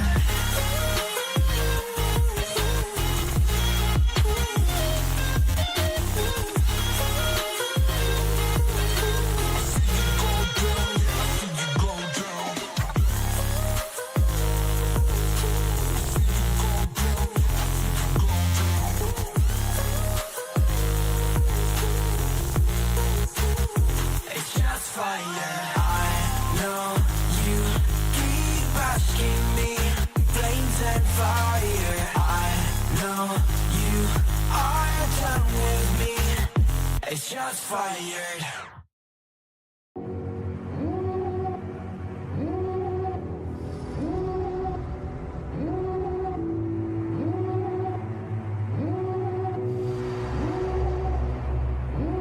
Devil in a red dress, call 911, I'm a killer. You know I hate to confess. Bang bang, got my hand on the trigger. The devil in a red dress, call 911, I'm a killer. You know I hate to confess. Bang bang, got my hand, call 911.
Breathe you in like oxygen. Oh, in an otherwise suffocating world, I'm reaching out for arms, I'm drowning in the open-ended love we're making, girl. Exhale the past, inhale the future that lasts. Change my heart, change my mind. For the last time, wanna believe in the life I've led. I don't wanna leave another word unsaid. You know my heart will follow you in tomorrow. In tomorrow.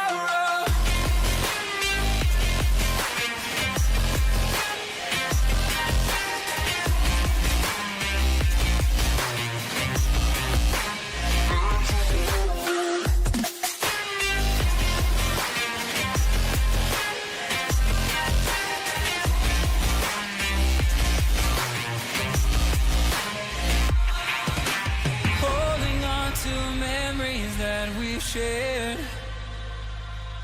my evidence you once really cared. I'm reaching for a hand to pull me up, one open to an everlasting love. Exhale the past, inhale the future that lasts. Change my heart, change my mind.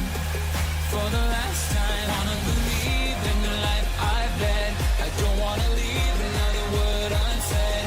You know my heart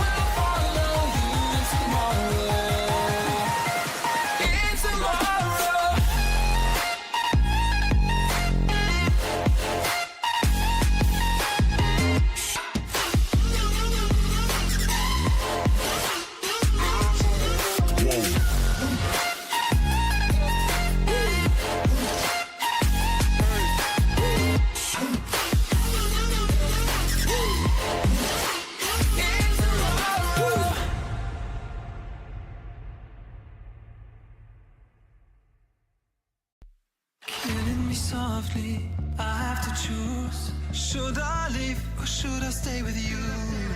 I am addicted, we are too close. One more day and I'll overdose. Killing me softly, I gotta choose. Keep my life or lose myself in you. I'm so addicted, it has to end. But why do I keep holding your hand? I am stuck and I'm hypnotized. Visions of you come and stay the entire night. My mind is buried, rescue out of sight. Crazy me, what do I not see? That you are living poison in my veins. Put the needle in me so that I feel free. I let it loose, give you the key. Pray that you'll be dead to me.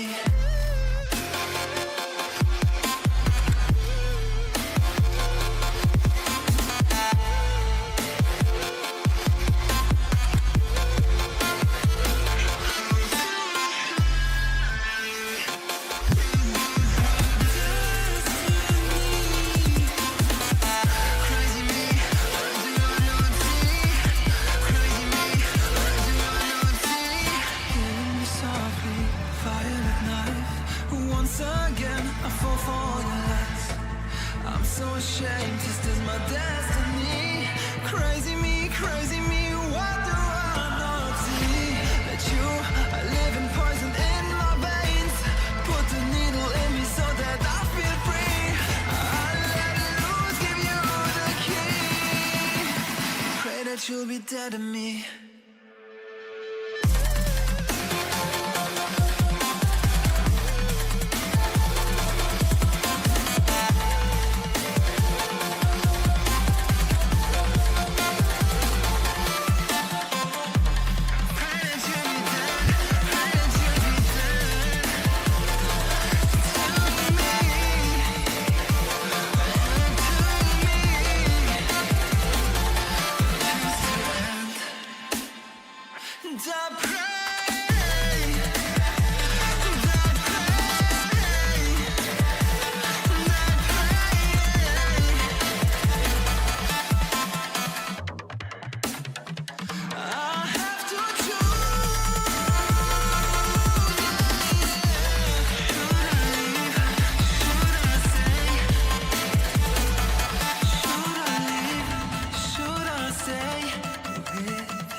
I'm headed to the bottom of the bottle. I've been drowning, I've been floating away. Every other dollar that I got in bed, I probably went and pissed it away. I ain't fucking okay, I ain't liking it, day. I don't even wanna talk, I'm just smoking my haze. I've been stuck in my ways, I've been stuck here for days. I've been staring at the clock as the radio plays. I'm enslaved. Yeah. Rolling another, I'm stuck in my seat for the whole control of my speech. Yeah, I've been trying to get off this couch for a minute and a whole damn week. No kidding, I'm skinny, I cannot eat. Got a million motherfuckers that depend on me. Yeah, every friend in my family. From a girl, every fan I meet myself. I'm too on till I'm too off. Come down, make new thoughts, like jumping off of that rooftop. Hold my camera when I do nothing, make moves based on my mood drops. Like who's lost? Like who's lost? It's yo, steadily killing me, running my brain full of shame. I don't wanna lose it. Full of stage, trying to find my pain. I feel something coming out of that rain. My day, really not game. I'ma never slow down, I'ma never behave. Stuck inside this prison, inside this cage. It's taking over.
Ripping harder, more less. Never stop, no rest. Till the stress is breath in my chest. Till it's diamonds wrapping my neck. Progress to a god from a goddamn mess. Hopeless, more tests.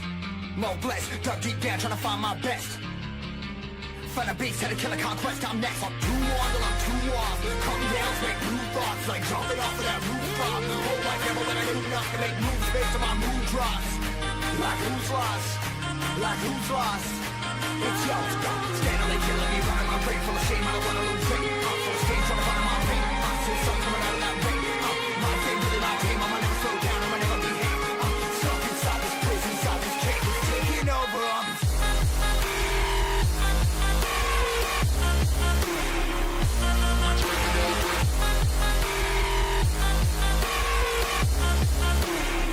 I'm a slave for you.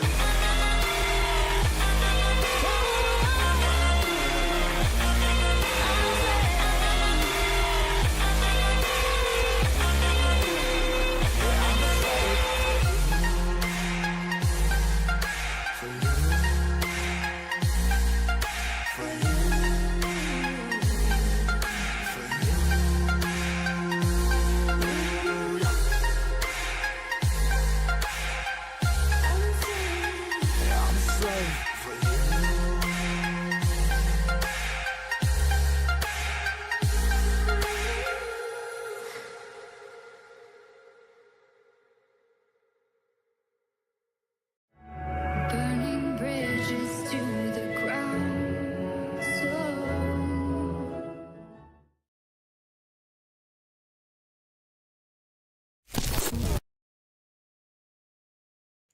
And ladies and gentlemen, the break is over. We're back with the final game for today, KZ Team versus Team Tickles. And before we kick things off, by my side, I have a little bit of a friend who's willing to join in.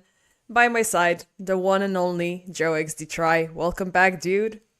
Oh, as always, it's a pleasure. I was already so sad that I've missed most of the great games this weekend because I was out and about. So I'm really happy I can make the time to join you for this final one. Because, like I've already mentioned while we were talking during the break, KZ Team and Team Tickles, they have a bit of a history.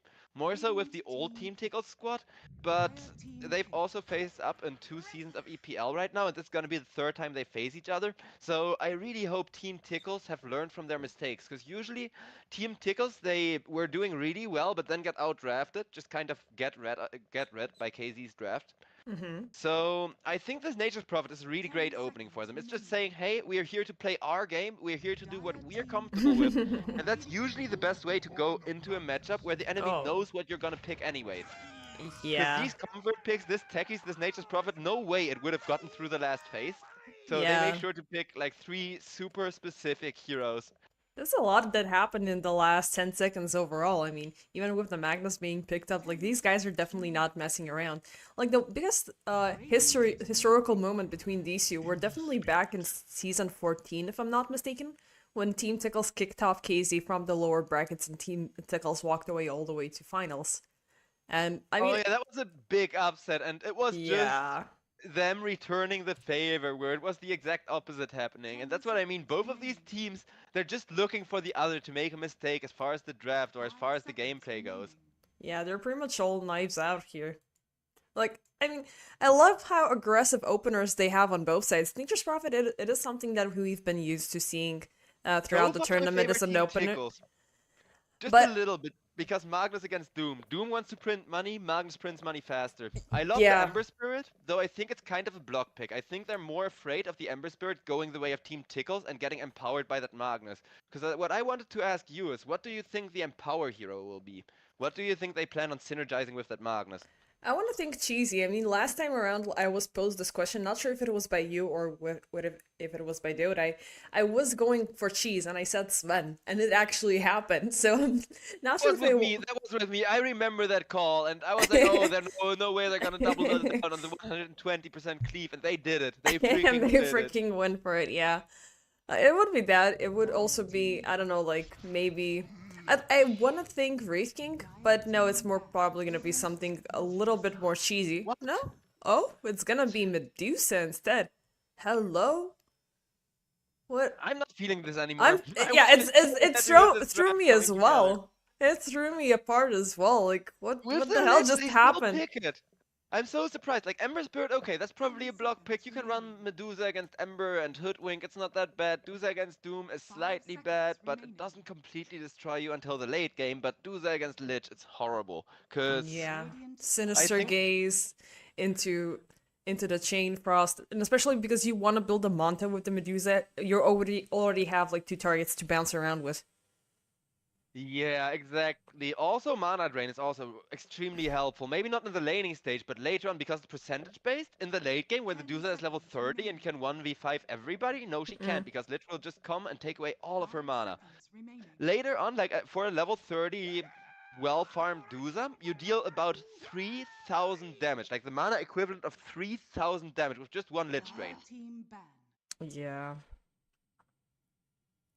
So I'm not feeling this anymore, and while I see what they were going for with the Magnus Dusa synergy, I think they could have, changed their mind and gone with a different kind of cleave hero.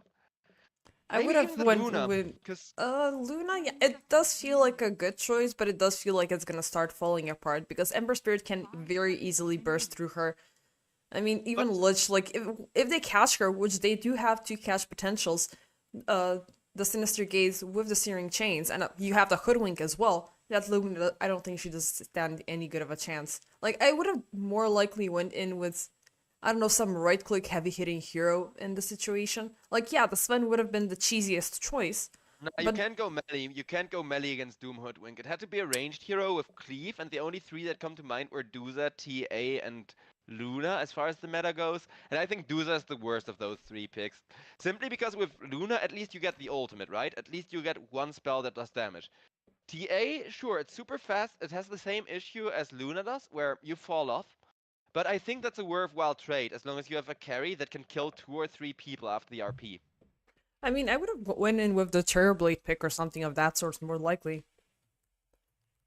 Because it has the best of both worlds in a sense, or maybe even like something cheesy like a Monkey King, you know? That would have been stupid, but it would have worked out. I don't know. And it's been ages. I don't know. Ooh, Monkey King would have actually, yeah.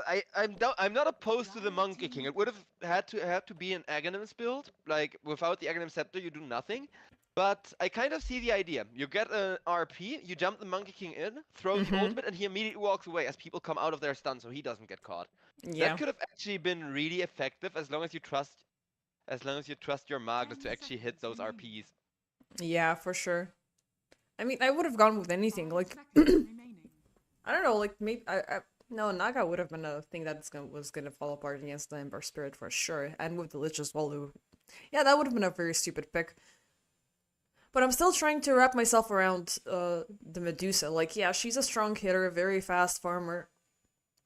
But she is an odd one out, indeed. Like, Nature's Prophet, Magnus, and Techies do have a very good synergy. Whatever Team Tickles go with a mid-play here, it should suffice. But Medusa will definitely be unable to play a different game for at least 30 minutes. Pango. I like the Pango. It makes space for the Dusa. I still think Team Tickles draft, like if they catch the Dusa often enough, it's just counted in the mid game. They won't even get to the late game where the Dusa, Magnus, Nature's Prophet all do so much work. So I really like the Pangolier because he needs level 6 and from then on out you got good team fight. But yeah, I'm not so sure if it's gonna be enough. It feels it feels a bit counterintuitive because I mean, I don't know, like with the Magnus it feels like it's a completely different rhetoric going on here. Like Magnus wants for people to clutter up, get together. Pango will need to be super careful on how he positions himself with the rolling boulder. If he starts to scatter around targets, Magnus will never be able to find a proper RP. Medusa on the other hand is able to enable that to some source with her Stone Gaze. But it's her with Magnus or her with Pangolier. It cannot be all three of them. At least, I don't know. It doesn't make sense to me in that manner, at least. Ottakar, on the other hand, is gonna go in for the Slarky boy. Yeah, I'm definitely gonna go with KZ off of the last pick alone. I kind of see the win condition. I'd say it's 40-60, because Team Tickles, if they go for those early smokes and kind of do what you just described, where Dusa is playing her own game, it's just farming, and they go 4-man. Every time they have that RP and the suicide from the techies ready, go 4-man and just hit them with that combo, plus the Pangolier AoE. But going into the late game, Slark against Duza is so good. Slark has a completely free game here. I don't know. The one thing I'm kind of worried about is that Skylark may end up having too rough of a game, and the Doom kind of ends up giving Duza a free lane. Those are the like 40% where I actually see the Duza just free winning this game. First, she farms free because Doom loses the lane, and then she farms free because the like smoke gangs won't catch her in the jungle. But that's really what this game depends. Can you catch Duza in the jungle or not? Because if you catch her 2 or 3 times, it's pretty much GG already. Yeah, I mean, she does have a very good, defense support composition. Norman on the techies will always be able to blast around every chance he gets. Nature's Prophet will of course be mobile as hell, will try to intercept every single team fight he can, add up to a lot of firepower every single time he's needed, so that's gonna be a a good consolation to keep the Medusa protected as much as possible. But if KZ choose to go with some sort of invasive tactics at all time and corner up Medusa to, the bottom part of the jungle here, she's pretty much done for. If you got her in that corner, it's only so much she can do. Yeah, I definitely agree, and that's also a thing, because I agree the supports are definitely great for keeping the Dusa safe, and they're highly defensive. But if the techies is playing defensive Dota, then where's the damage gonna come from? So I think they need to commit the techies to the Magnus combo, and then the question is, can Nature's Prophet actually have enough impact from the support position to keep the Dusa protected on his own? Because the global presence is there. Maybe even it's just gonna be that sacrifice play where he grows in, body blocks, puts one person in the sprout, and then Hold dies, so up, the Dusa doesn't Otaker die. leading a high ground charge here. They Oh will my God, find they got him. force. Oh my god, this Magnus doesn't Plus look like one. he's gonna go far. First blood is gonna be drawn. That's Supreme. the first point of agility as well. 'Cause Oh Slark, yeah. I think a lot of competitive players underestimate how strong that agility steal is, because yeah, it's just like, oh, 1 point of agility per kill, that's so much less impact than you get from the gold. You'd think so, but no, because Slark likes to snowball so severely, just 1 point of permanent agility will already result in an extra stack of three temporary agility in the next team fight. So these Yeah. all end up paying exponential dividends. If you have like 10 permanent points of agility, you're gonna get 30 points of agility out of that in the team fight. It's ridiculous how well that scales. It adds up every single time. And oh, Supreme, a little bit in danger. Ducal is coming in as well. Only has the teleport, so no Sprout is available. But still, they are keeping up with the hitting. Oh god, he's so low. Oh my The god. blood grenade barely takes him down. 16 points of health left, but he still chooses to stay in the lane, as he will get a really good bottle timing thanks to being involved in that first blood and getting away with his life now. Yeah, but this is such a risky move. I mean, 2 more seconds till Lorenov gets the swashbuckle once more. He can pretty much jump at him. But damn, He's got the say of so this. close. I trust Supreme here. I think if he makes that call, then he trusts his Ember against Pangolier. Yeah, there's the interaction he will immediately solve after with now his bottle coming in. So Ember Spirit is gonna be taking advantage on the mid lane until Pangolier hits level 6. Yeah, for sure. Maybe they want to commit over support towards the Pangolier. Like, Nature's Prophet can teleport, of course, so we gotta keep an eye on that mid lane still, just for that. Yeah, I mean, that's definitely something to consider here. But as Supreme, I don't think he's gonna start falling apart when he gets his level 6 either, because once the remnants come in play, he's gonna be so freaking mobile, always having at least one remnant in the safe lines just to jump back and forth. I mean, and that's the great thing about this hero. Oh yeah, I completely agree. Ember Spirit is always gonna win the 1v1 against Pangolier now, just from having the bottle so much earlier. Pangos is now coming in. Ember Spirit is already benefiting from his being really aggressive in the face of Lorenov. But I do think the other way around, shutting down Supreme is the only shot for Team Tickles. They have to make a comeback here. Like, teleport that Nature's Prophet to the mid lane, put the pressure on Supreme, because Supreme Ember Spirit is scary. I'm not a fan of the Ember, because every time he's remotely good, so many pro players spam him, because he's one of the, more reliable mid heroes that doesn't get counterpicked in the pubs. But yeah, Supreme is Down one of the bottom. people. Rotation came in from Ducalis, but it feels like Otaker might be delivering the last. And no, he just falls short for a little bit. Otaker will nice still one. die here. Spartan looking pretty low. Norman still having eyes on him, going to chase him all the way across the 1 bridge. second. He's gonna try, and Blast, we'll sticky get him. bomb. Yep, it's gonna connect. He's looking pretty low. Spartan still willing to fight this. He has 8 stick charges that he can use here, but no, he's willing to fight. There they go. At the same time, Ooh, Sinister it's the Gaze. train wreck, Oh, both of them will die! Nicely done by the Lich. Oh, I what a think Techie play. knew about the stick charges, but he didn't expect the freaking drain to be ready exactly in time, and Lich used that so nicely. He could have also gone with the suicide for the blood grenade, but with the drain he almost lived there too. Yeah, the Sinister Gaze, man. It was so freaking good, man. He could have timed them a little bit apart from each other. You know, but Agreed. it was good. It was so good. I've never I mean, he seen was something of trying. this He was sort. trying to go for the animation cancel. He just Uh-oh. barely didn't get it. But Once again, Spartan in danger. Force is gonna draw him out. Norman still keep on up with the hitting. And looking insanely low. He's gonna manage to pop the self. Force closing in. He's gonna cancel it. It slows down. Sprout coming in from Ducalis. And oh, poor Spartan.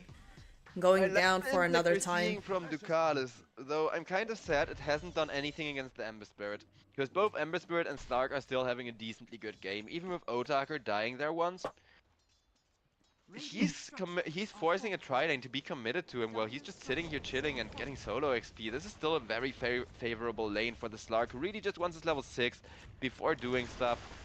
Whereas over on top up lane, a bit of a top. dive is gonna happen. Olnid, yeah, he's already being dived up as Ducalis took some time to come back through the gates. Oh, they Now got him. Olnid completely out of mana. Oh, will pop the stick charges. Manages to save himself. Skylark is looking super low here, but he's still being present now that the wave has arrived to soak all the incoming tower damage. They're throwing themselves onto Yeah, Olnid yet again, Ducalis. but Skylark, no. No need Nice to use of the overextend. blood grenade, though. I like that use of the blood grenade. That made him take 2 shots of extra tower harass there, so it's a worthwhile investment. The money Yeah. you spent on that blood grenade is just gonna get the Doozer some extra free farm. Bottom, Narman looking pretty low there, is trying to make it out alive, and yep, he will walk away from danger. Nice blocking by the Magnus. If Magnus would have had 1 less second on the skewer, he would have gotten the Slark under the tower as well. I think that's why Slark walks away as well.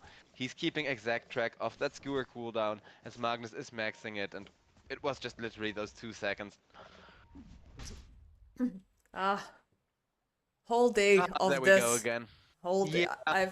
I'm dying. Okay, please. Yes. Just Let's be honest, the F9 it. half the season went like that this patch. It has so many stability issues. yeah. I mean, we did have a full-blown internet provider issue where a player's Oh, yeah, internet those dropped always out. suck. It's just super sad. Spartan. A little bit of an overextension going deep under that tower. Ah, Lich is fine. He has the drain ready and everything. He's just threatening that Sinister Gaze, though Techies is going to get his attributes back that Slark had borrowed, so Techies will also just be entirely fine over on the bottom lane for the time being. Yeah, but they gotta be careful. I mean, Spartan has fallen twice already. He is lacking a little bit on experience. Level 3 is just gonna arrive now. So, I mean, it is useful. I generally like playing Lich with the Frost Shield, especially when I have heroes that like to jump, such as the Slark. And it's not something that has been considered by Spartan just yet. Oh, he's considering it. He's considering it all right. Look at where he's spending his 3rd skill point. He isn't yet. Yeah. He's making sure that if he doubles down on that Sinister Gaze, if he ends up being more of a defensive support, he can still put it in there. But he can also just skill the Frost Shield whenever he needs it. Yeah, Because I'm Narman. too a big fan of the shield for heroes like the Slark. Lich is gonna they're just gonna die find here. him. Yeah, Ducalis flooring off, rotating in. Even Force showed up for a Reward. second there. And now... on the Mid mid lane. lane, Lauren, Uh-oh, Supreme, yeah. Oh, they're gonna stop him right in the middle of the cast there.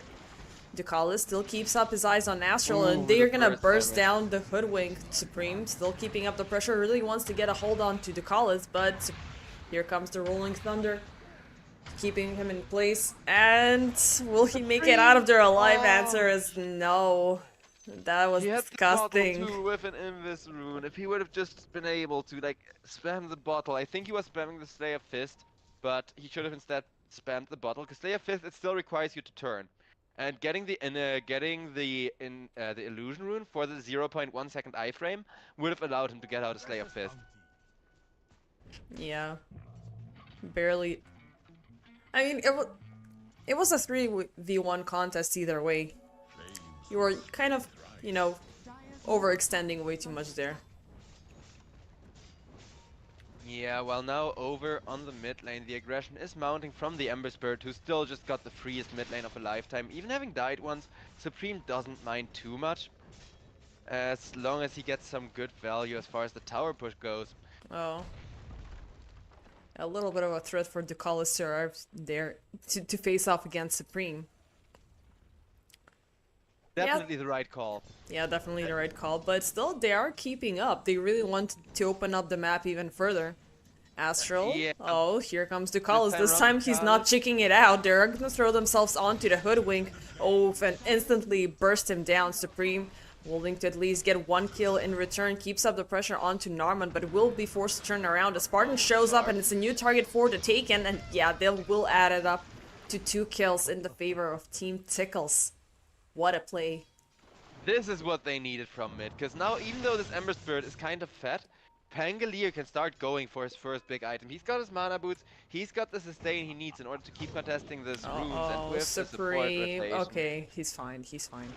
Oh, is Okay, he but though? they did deny the rune. Okay. They did deny the double damage rune over on top lane, so Ducalis still makes sure Supreme has to teleport back to the base. That's 100 gold wasted and a remnant. All the while they try to use this rotation to get Skylark to kill on bottom the bottom lane. They use up the RP just for Skylark. It's kind of a waste because, yeah, Skylark does have the Doom available, willing to pop it. And from the other side, 2 more are arriving to the scene to check up what's going on. Yeah, I think they can't go knowing that the Doom is still available. It was definitely the right call to cancel that Doom, hold it instead. Because seeing that the enemy has committed an RP means you can now go for the bigger kills, and that's exactly what Yeah. they'll do. Smoke up 2. They want to go. They know that there is something on the high ground. Where are The those observers juicy are there. cores? There's the Oh. Doom with the Sinister Gain used up onto Loranov. He's burning slowly but surely. Supreme arriving there for the extra cut. Narman will find a jump onto Spartan. He will die for a 4th time this game so far. Ducalis still is in the danger zone. He is not looking that splendid. Oh, nice double sprout there for a little bit of a save. But yeah, he's gonna survive. Steering chains. 5 seconds remaining on cooldown. Force is dancing around still, trying to find somebody to skewer. Is gonna be Skylark. They're just dealing a lot of damage but amongst themselves and dancing around, but nobody's really fully dying. Yeah, Ember Spirit benefiting from actually having a frontliner now. Pangolier, the moment the Doom leaves, tries to go for him, but as long as the Ember has 1 hero behind him, he's gonna be fine, and Supreme gets a bottle refill from the Lich, so that's gonna be that engagement. Yeah, it's looking like a decent fight for KZ, even though they use Spartan actually for a correction for a 5th time this game.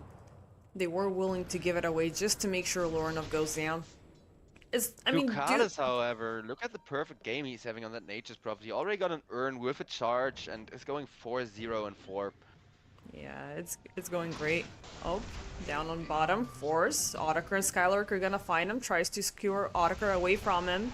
He's keeping up the pressure, but looking pretty damn low. Otakar still keeping up the pressure. Is it gonna be a charge number 2? Stuck in the sprout in the trees. Shadow dance closer. RP is gonna be RP. used up.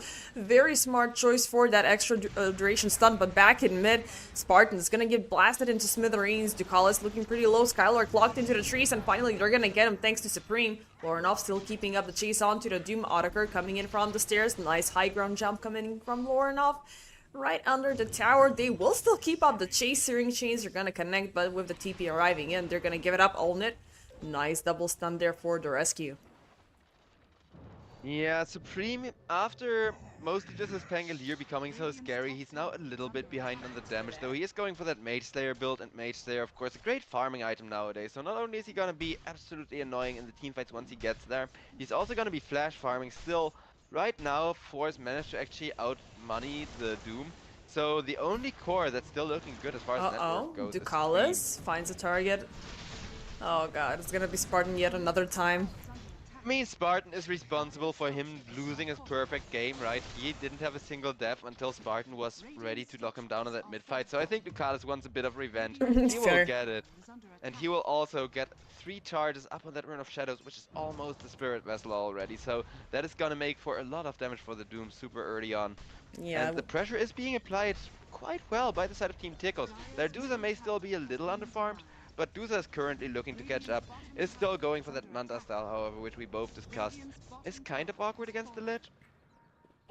Yeah, but so far the Lich hasn't even... I mean, he's still a couple of experience away Actually, yeah, 16 experience away from getting the Chain Frost, so it's still feeling fine, but it might not be the case after a couple of creeps die, but even so, I was about to Ducalis say something, yeah, oh, jumps in, steals the haste, and will live despite the sharpshooter being committed on him. So once again, the Nature's Prophet having sick amounts of impact.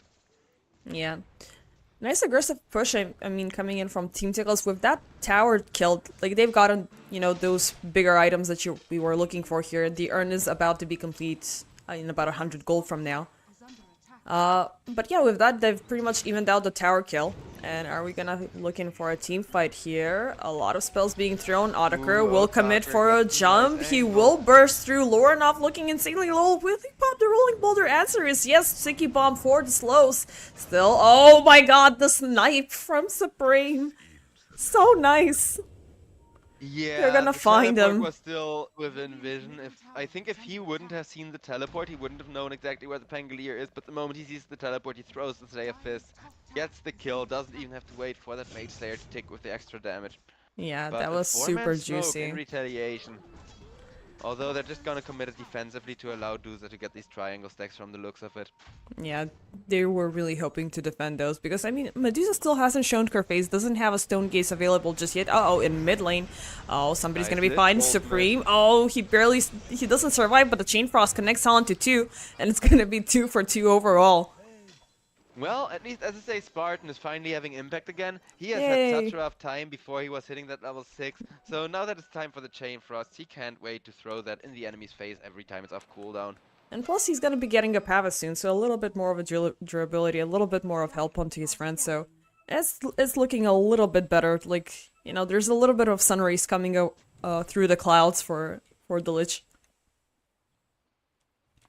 Yeah, I'm kind of wondering as far as the build goes, because KZ team, I wonder if they only see the kills and think they're further behind than they actually are, or if they account for the net worth being relatively close due to Doom printing money. Because depending on which they go for, they may just fall in the trap of thinking, oh no, we are not gonna make it to the late game because we're 4 kills behind. But in reality, it's less than 500 gold difference. Because, well, KZ team, yeah, they have kind of been feeding their supports. They have only been feeding those supports in exchange for Pangolier having a very rough start to the game. And only Ducalis. now getting recovery. Skylark pops the Shivas, so they're gonna pop even the Sinister Gaze, destroy the Sprouts, and Ducalis has nowhere to run and nowhere to hide. This is something we've actually spoken with Dota, because there are a lot of these games that we've watched where one of the teams builds up to a lot of this heavy early game advantage. Uh-oh, bottom lane, hold up. Lorenov under danger, but nope, turned that around. Colon Ambulance, but not for me. Otaker, he's gonna manage to pop the Shadow Dance at the right moment, not to die here. Supreme still willing to keep up the pressure. Narman's gonna throw in the sticky bomb there, and it's gonna be fine. But still, they have eyes on Force, willing to take it, the Magnus here. Now that his blink is disabled, there's the Pounce coming in. He is leashed up, Supreme. There's the Chain Frost as well. That's not gonna chain on to anything, so Force is gonna live to see another day. But yeah, TLDR, we've spoken about this with Dota, that a lot of teams go in for the early game kills and fights and stuff like that, but eventually they're not getting anything out of it because those kills won't even matter. Backlines, Force finds a double RP there. Oh, with a very nice rolling boulder jump, Spartan will be blasted. Supreme barely survives, but nope, not for long. He will be destroyed. Ducalis, however, looking pretty low. Sharpshooter, it is gonna connect on to Narman.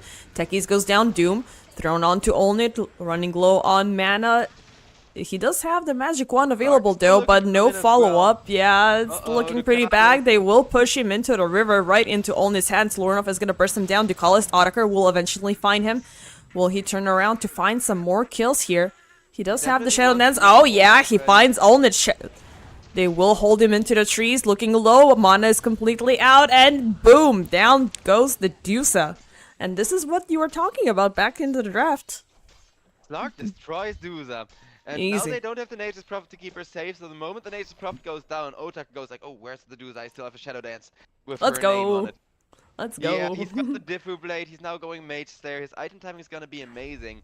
But more importantly, Otaker, he's a true Slark main, or Slark spammer, because he always risks it for that extra Uh-oh, agility. Spartan, not again, buddy. Why are you there? You're not Because an he wants observer, that ward. wards. He You're wants not. that ward so badly, and I mean he did get the ward and didn't get caught yet. It may end up paying off. If they can snipe the Duza while she's farming stacks, it will pay off. Could be, but not if they have a chance to get Otaker potentially. Radiant's middle tower Thankfully, there is vision so much around this bottom lane. You know, it's Also, worthwhile. 15 seconds till Shadow Dance. I think the Slark is fine for the most part, but Team Tickles, yeah, this is kind of what I was afraid of. They just lack the mid game to live up against this draft from KZE team. In late games, the Duza may come in as a sort of equalizer, especially if Magnus hits sufficiently good Radiant's bottom RPs. tower is under attack. But Slark is already fat. He only has 1 def and a ton of agility, a ton of experience. Yeah, already 4 stacks going his way, aiming his way all the way to the Mage Slayer. Radiant structures are fortified. But yeah, I mean, TLDR, these kills don't matter. KZ, I think they are feeling somewhat confident here, but they are willing to get a bit closer on these big items, maybe get the Solar Crest up and running on the Lich King, the Eternal Shroud on Skylark. Radiant's middle tower They're even going for a Blink onto Astral, which is a Oh, very there's cool the addition, RP but in oh, Otaker deleted on the spot. Skylark will still decide to commit for the jump, throws the Doom onto Lauren off Narman, locked in the middle. Ducalis decides to enter the play, Sharpshooter.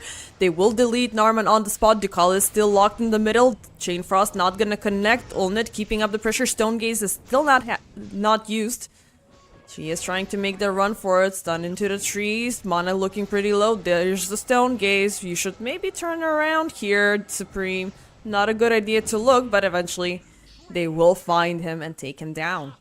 3, Yeah, 4, this 1. Duza just having such a hard game. Yeah. I mean, they did punish, like, you take our big boy, we're gonna take you down. And without the RP, there's nothing more that Team Tickles could have done there. Yeah, that's kind of the issue. They have that one really strong RP techies initiation, but after they've used that, what can the Duza really do? And I mean, it's easy to say for us from the caster seat, but we've even said so during the draft. They just need to keep their Duza farming. Uh-oh, Lorenov is gonna get caught up by 3, locked into the tree, stunned up, sharpshoot, everything. Bam! Yeah, now Slark is just going hard. He's got that Mage Yeah. Slayer, he's got the Diffuser Blade with so much damage at the ready, he's looking to go for an Aghanim Scepter next, just to push that aggression some more. Because, yeah, whether or not those kills are gonna matter is the question of whether Duza comes online. And right now, she's still a far ways away from coming online, looking to go for a Butterfly Supreme. into a Hurricane Pike. A little bit of a dance between him and Force, but nothing's gonna happen.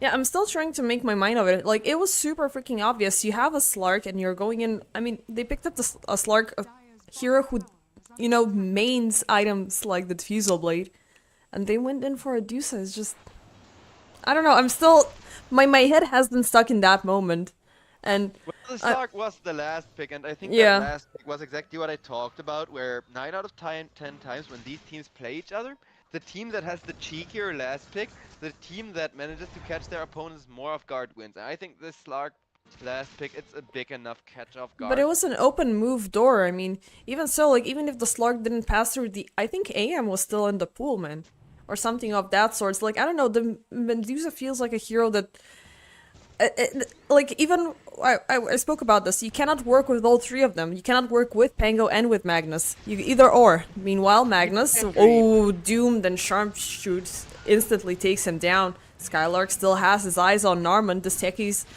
it's definitely gonna be done for. Enough time has been given, enough space has been created for Lorenov to run away, though.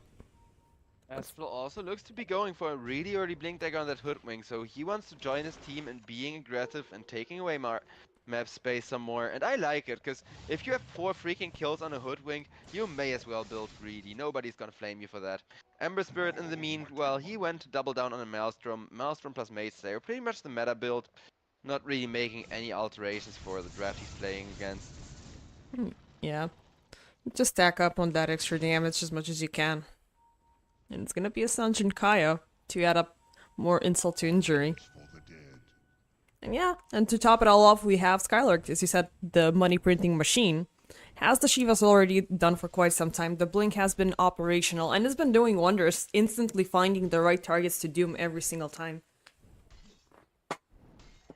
Yeah, now it's down for 70 seconds though, so that means 70 seconds where Team Tickles get to do whatever the hell they please. There's no doom, there's nothing to worry about, so they will take this opportunity to go for a Tormentor. It's gonna be a very slow Tormentor, but those shards come in handy, especially the Magnus one, enabling more teamfight damage and a little bit more of that AoE. Dire's middle tower is under attack. Yeah. Radiant are Well, scanning. it is something.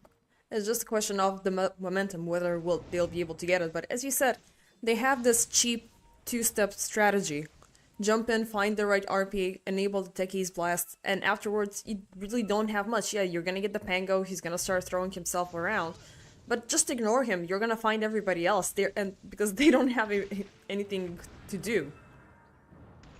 Yeah, the vision also gets taken away from the Radiant jungle in time to prevent that RP initiation. They will just waste that smoke, go back to bottom to push out. Though I think it's the right call to not go and force that fight anymore if you know the enemy just dewarded there and also broke the smoke.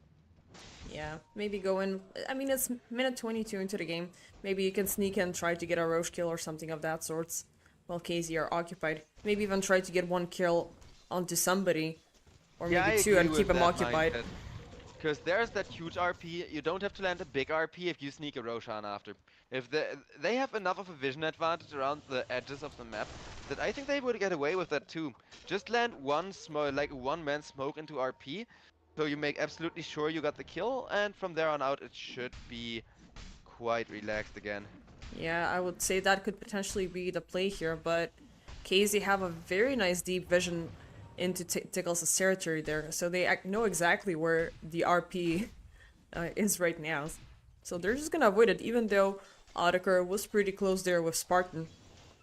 They're just gonna let it go, keep up with the safe farm, keep things Omega safe.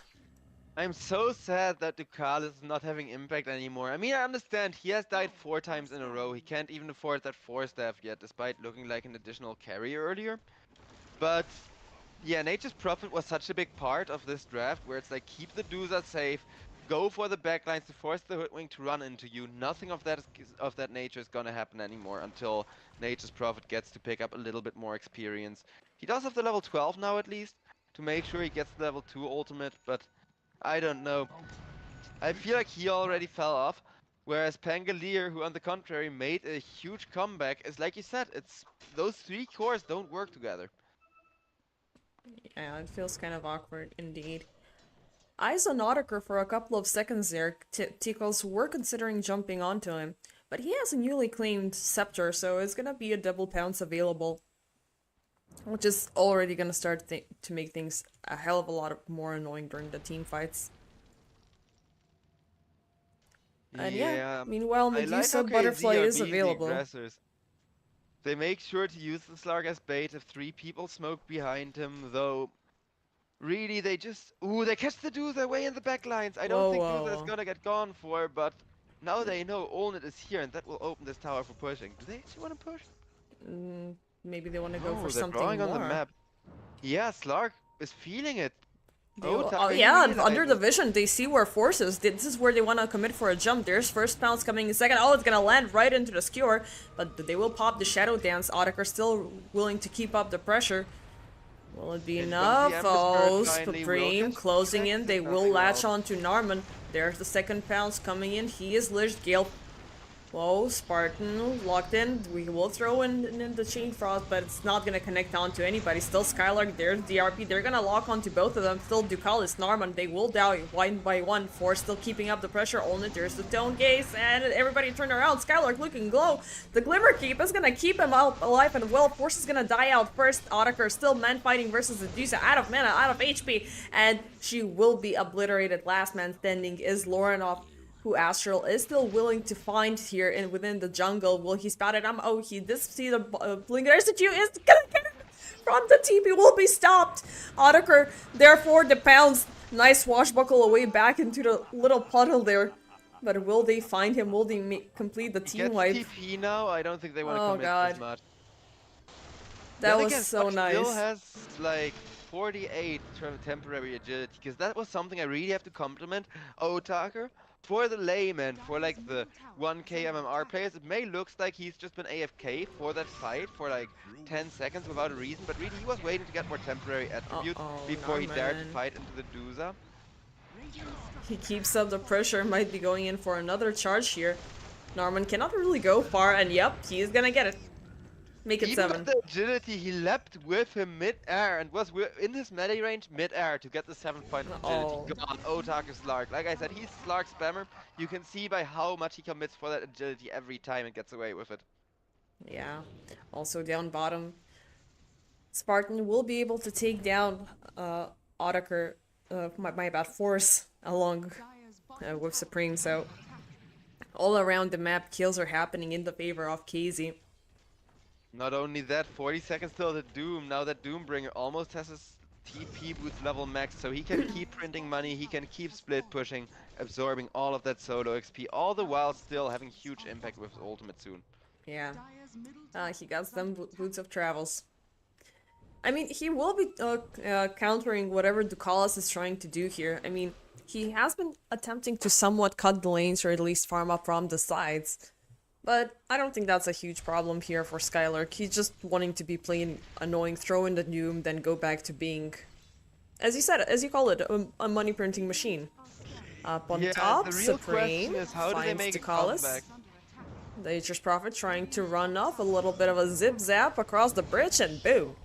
Nope, just doesn't have a game anymore. I feel bad for him, but honestly, he had the impact for his team. The issue are the cores just not working together and not really having the lane they needed either. Pangolier, he got really unfortunate there with the Ember Spirit taking the lead so early on. Yeah, meanwhile, Tickles are gonna go in for the Roche kill. So, I guess they are gonna be trying out to have some sort of a consolation during this game because they have managed to build up to a certain amount of damage. Because, I mean, while somebody else is dying, somebody else is trying to get something more out of it. Like, it's better for you to risk Ducalis every single time rather than Lorinov to die. While on the other hand, Olnit has been relieved of a lot of pressure here, so he's been pretty much left farming, but uh-oh. Supreme. A little bit of an awkward greeting there, but he's gonna walk out safely. He just comes in, says, hey, are you guys still around the Roche pit? And he pings it out for his team, goes back. I like the cheeky smoke from the side of KZ team, checking whether they can catch anybody when they come outside the base. They will spy the Pangolier mid, but they committed most of their own people top. Yeah, they were looking for somebody within the side jungles, but nope, everybody from Team Tickles did decide to TP away because, I mean, the intel has been given to the other side. They will be trying to intercept at the very best of their ability. God, I love this Otaker build. I may steal it. Third item, Octarine Core, or fourth item, Octarine Core Slark. Well, Spartan finds Olnit, drops the spike. He will throw in the Chain Frost, but gets locked into the trees. Lorinov will burst him down. Whereas the rest of the team, they're not going to use this as an opportunity. Not Or until they will see the Duza for the Doom. Doom is waiting. He's really hoping he can find the Duza or maybe the Pangolier. But now Pangolier cancels the Blink Dagger. Supreme commits for the jump. He will chain one Narman right in the middle of the fire. Otaker jumping in, willing to get some of that agility, but Lorinov is gonna jump in with the rolling boulder. Doom is gonna be thrown onto him. As Skylark is looking like he's in danger. Stone Gaze will be used up, but nope, everybody has their back turned on her. Supreme still keeping up the chase. Lorinov is still doomed up, couple of seconds remaining, and he will be destroyed. Ducalis in the back lines, tries to protect himself. Skylark blinks in closer. Nope, high ground for you. Force, yep, he's gonna bring the high ground Skylark onto it, and nope, RP onto 2. Olnit tries to deal as much damage as he can here, but it's just not gonna be enough. Skylark walking away by foot away from the base. Narman caught in the middle. Supreme on a godlike streak. Olnit last man standing, completely out of it. Any support, anybody to help him. Mana is looking low. He's trying to turn around, run away. Supreme is looking even lower though. Jumps around from one remnant to another, and it's actually gonna survive. Yeah, chasing isn't one of Duza's strong suit. Duza even still had the Aegis there. And this is what a team fight looks like with that Aegis being available. So that just goes to show what a good matchup Slark has against the Medusa and just how impossible this game is looking. At this point, I'm worried about how Team Tickles make a comeback. I really love the idea of Magnus going for a Lincoln Sphere, because if you can use that to absorb just one Doom when you see the Doombringer blink, it's already going to win you a team fight. Yeah, but this Doombringer is just actively farming up. Even if he doesn't have the Doom, he will at least throw in the Hex to make sure one of the targets has their Lincoln Spheres bursted up. And if, he keeps up the pace and if KZ don't win the game in the next, 10 to 15 minutes until he wraps up with the Scythe of Ice, he could be going in for a Scepter, and then Lincoln Spheres will be completely obsolete. Otaker up top, he's gonna be seen, just pops the Shadow Dance and walks away under the tower.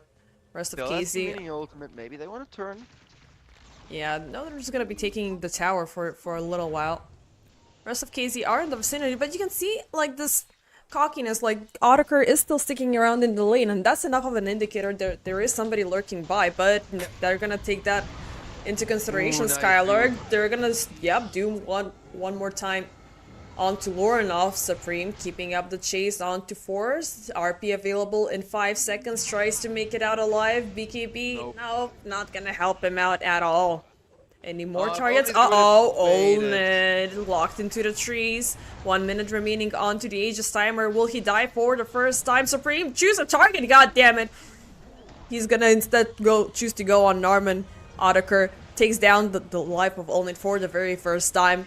Keeps up the It'll be chase second onto one, high too. ground. It keeps him leashed. Here comes the Sinister Gaze as well. Tries to run away. Otaker is receiving a lot of damage, but still he will be able to take down Ducalis. Only will follow right after. KZ delivering an insanely good team wipe over Team Tickles. Dire's middle Yeah, everything is just coming together here, and if Team Tickles don't find the perfect RP into like a 3-man snake, I'm starting to think this game is over. I like the Dutha Magnus, but I don't think the Pangolier offers enough. If they want a team fight, they could have gone for one of a dozen other mid lane heroes. I'm not sure if the Invoker was still in the draft, but it would have been huge to get extra AoE for the Slark. And I don't know, now Slark jumps in again, once again looks free. So they're gonna be down RP for another 40 seconds once more. Yeah, and that's 40 seconds. Enough for KZ to at least take down one lane, maybe even force out tier 4s directly. No, they're just gonna clean up this lane. Maybe pressure out bottom a bit more. Yeah, they got that bottom tier 2 super early, so this can be 2 lanes of Rex just getting pushed down. The last lane is being defended by the Pangolier, but I don't think they care much. They high five, they are willing to take a fight now that both Slark ultimates are ready again, because guess what? Slark actually completed that Octarine core, and I love this build. You're just literally invincible 50% of the time, it's so sick. Yeah, it's disgusting. Team Tickles trying to have a little dual smoke defense along with Olned. They will commit with a jump. Otaker still locked out. Pops the Shadow Dance. Nothing to be afraid of. First Olned ultimate. trying his best to throw some damage onto him. Chain Frost will be thrown. Connects onto 2 for a little while. Ducal is gonna get bursted down. Call for retreat. Tickles are trying to run away into the fountain. Lorinov is gonna get bursted down. Force, will you make it out to the fountain? Answer is no. Along with you, Narman will fall as well. Force, nice double 2-man RP is gonna get them into the fountain. Supreme taking a lot of damage, but he will survive. Duke Skylark, he will pop the Ghost Scepter. TP's out of it. Holy, what a play here. With somebody who chops that fast, what can you do if even the fountain damage isn't enough anymore? They will take the Rex, and honestly, I would call it if I was Team Tickles. Not because I think Team Tickles are that bad, but because I think Team Tickles are that good. They actually can still 2-1 this series, but they shouldn't tilt themselves. They should Olned, just call Force, it and- another push attempt Oh, into the wow. fountain, but Otaker is gonna pop the dance in the right moment. Force is gonna be destroyed. Spartan actually survives this, surprisingly. Manages to totem away. Back to GG, safety, yeah, there there's it the is. GG. Don't tilt yourself, reset. I think from the moment the Slark came out, this was over, and them acknowledging it and not tilting is the best thing they can do to try and get the series back. Because we've talked about Team Tickles 2-0ing KZ before. They have had all kinds of matchup, and it is slightly KZ team favorite, but KZ team isn't supposed to be that much stronger, like how strong they looked this game. It was really just the draft being like, oh, perfect, we got Slark and Anti-Mage, which one are we gonna go, boys? Slark, okay, we're gonna give Otaker Slark, and that's a double whammy because And of that's how GG. sick of a Slark he plays. Yeah. It was GG. It was the right call to play, and there's nothing better than, when a situational pick that is that good aligns with your favorite pick. So it was in the bag for KZ. They felt this. They played out an extremely good game all the way until the end. And yeah, Team Tickles they are gonna be back to the drawing board, see what's up, see what they'll bring in game 2. And until then, ladies and gentlemen, we're taking a small pause.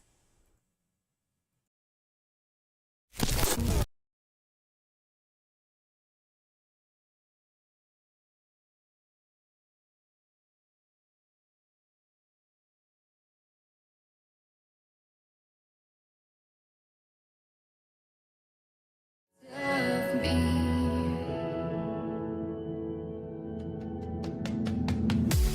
Blinded by the ones I lost, connecting lines of which we cross,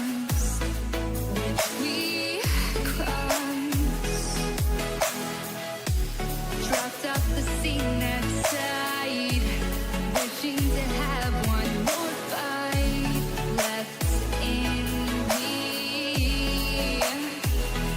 The life I see, what's left in me. Burning bridges to the ground. Take away what's left of me.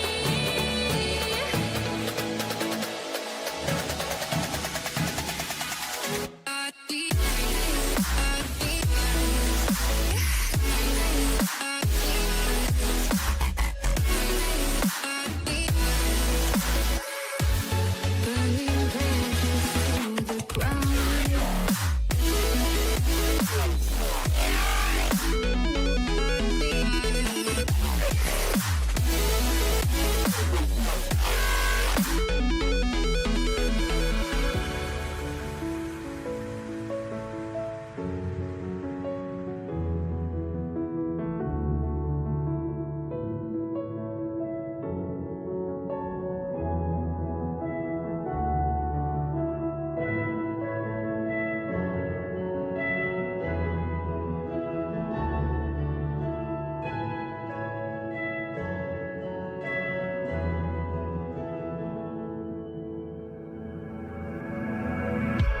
Blinded by the light ahead, thought about just what you said.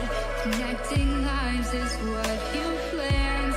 After all, let's take a chance. Turning dust into diamonds, turning love into guidance. A second chance, let us commence. That's what I left. The life I see, what's left in me.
Every day we escape, losing all of our faith.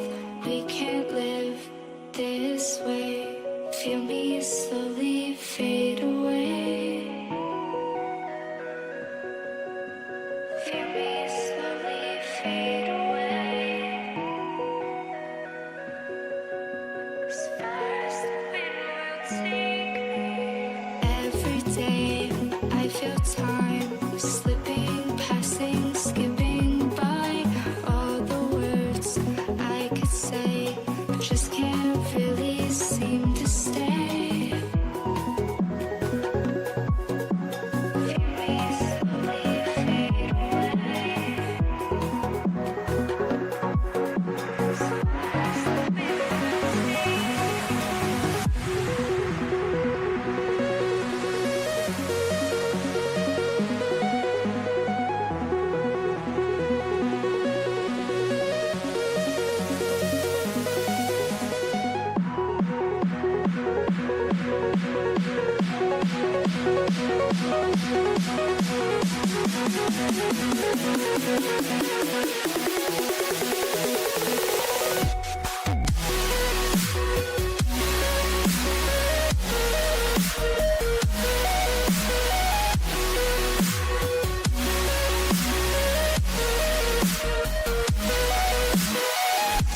Every time I divide all the fractions of my mind, take away all the pain, give myself another day. Give myself another day.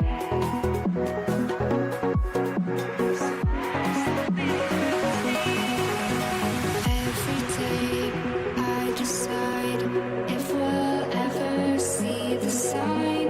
I ignored all the lines showing me eternal light. Showing me eternal light.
I don't know why you hit the road, but you don't realize I won't look back when you're around. I won't think twice when you're gone. Don't hesitate to call me back, 'cause I won't be there. I won't look back when you're around. I won't think twice when you're gone. Don't hesitate to call me back, 'cause I won't be there. I won't look back.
Break over, ladies and gentlemen. We are back to see what will happen in game 2 between these never-ending rivals, KZ team and Team Tickles. Along with me, once more, is Joe XD Try. Welcome back to game 2, my dude.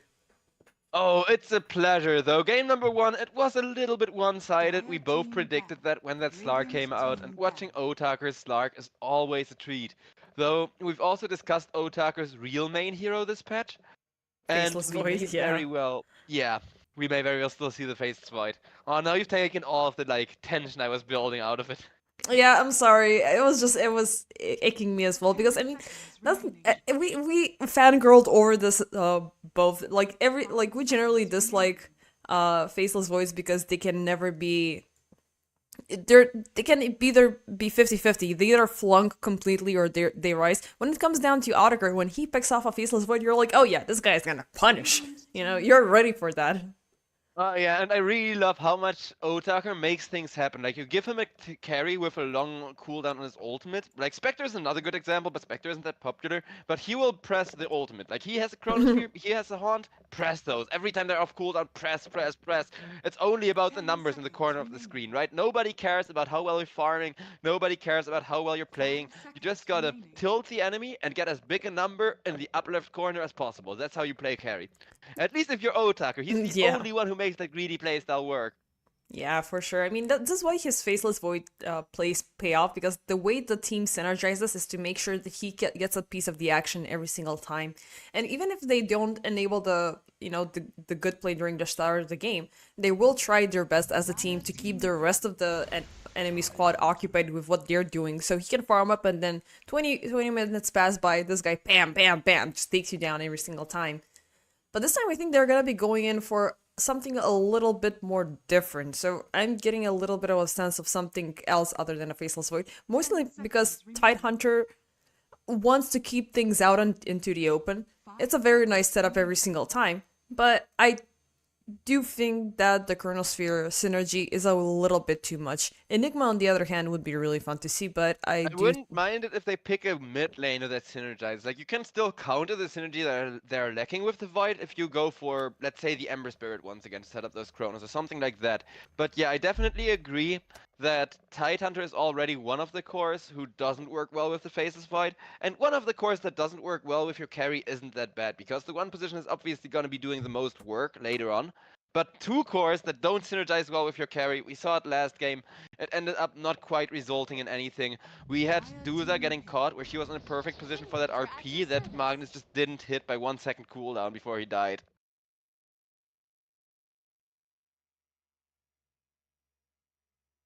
What do you make of that Wind Ranger, though? I'm not sure about Wind Ranger against Tide, but Wind Ranger has been looking amazingly strong throughout the mid-game, and they will come online super early on now. Making sure to pick up a task as well for some extra saves. I like it personally. I think this is a great amount of tempo going their way. And yeah, Team Tickles trying to opt for more of an aggressive draft, trying to play some more in-your-face Dota like was done to them last game. I'm still very worried about that carry matchup because Wind Ranger is revealed so early, but with 2 saves they are feeling confident against something like the Faceless Void. So maybe more of a Slark, Juggernaut, some kind of in-your-face carry. I would really like the Juggernaut with the Tidehunter personally, because RP into Omni Slash is just such a sick combo.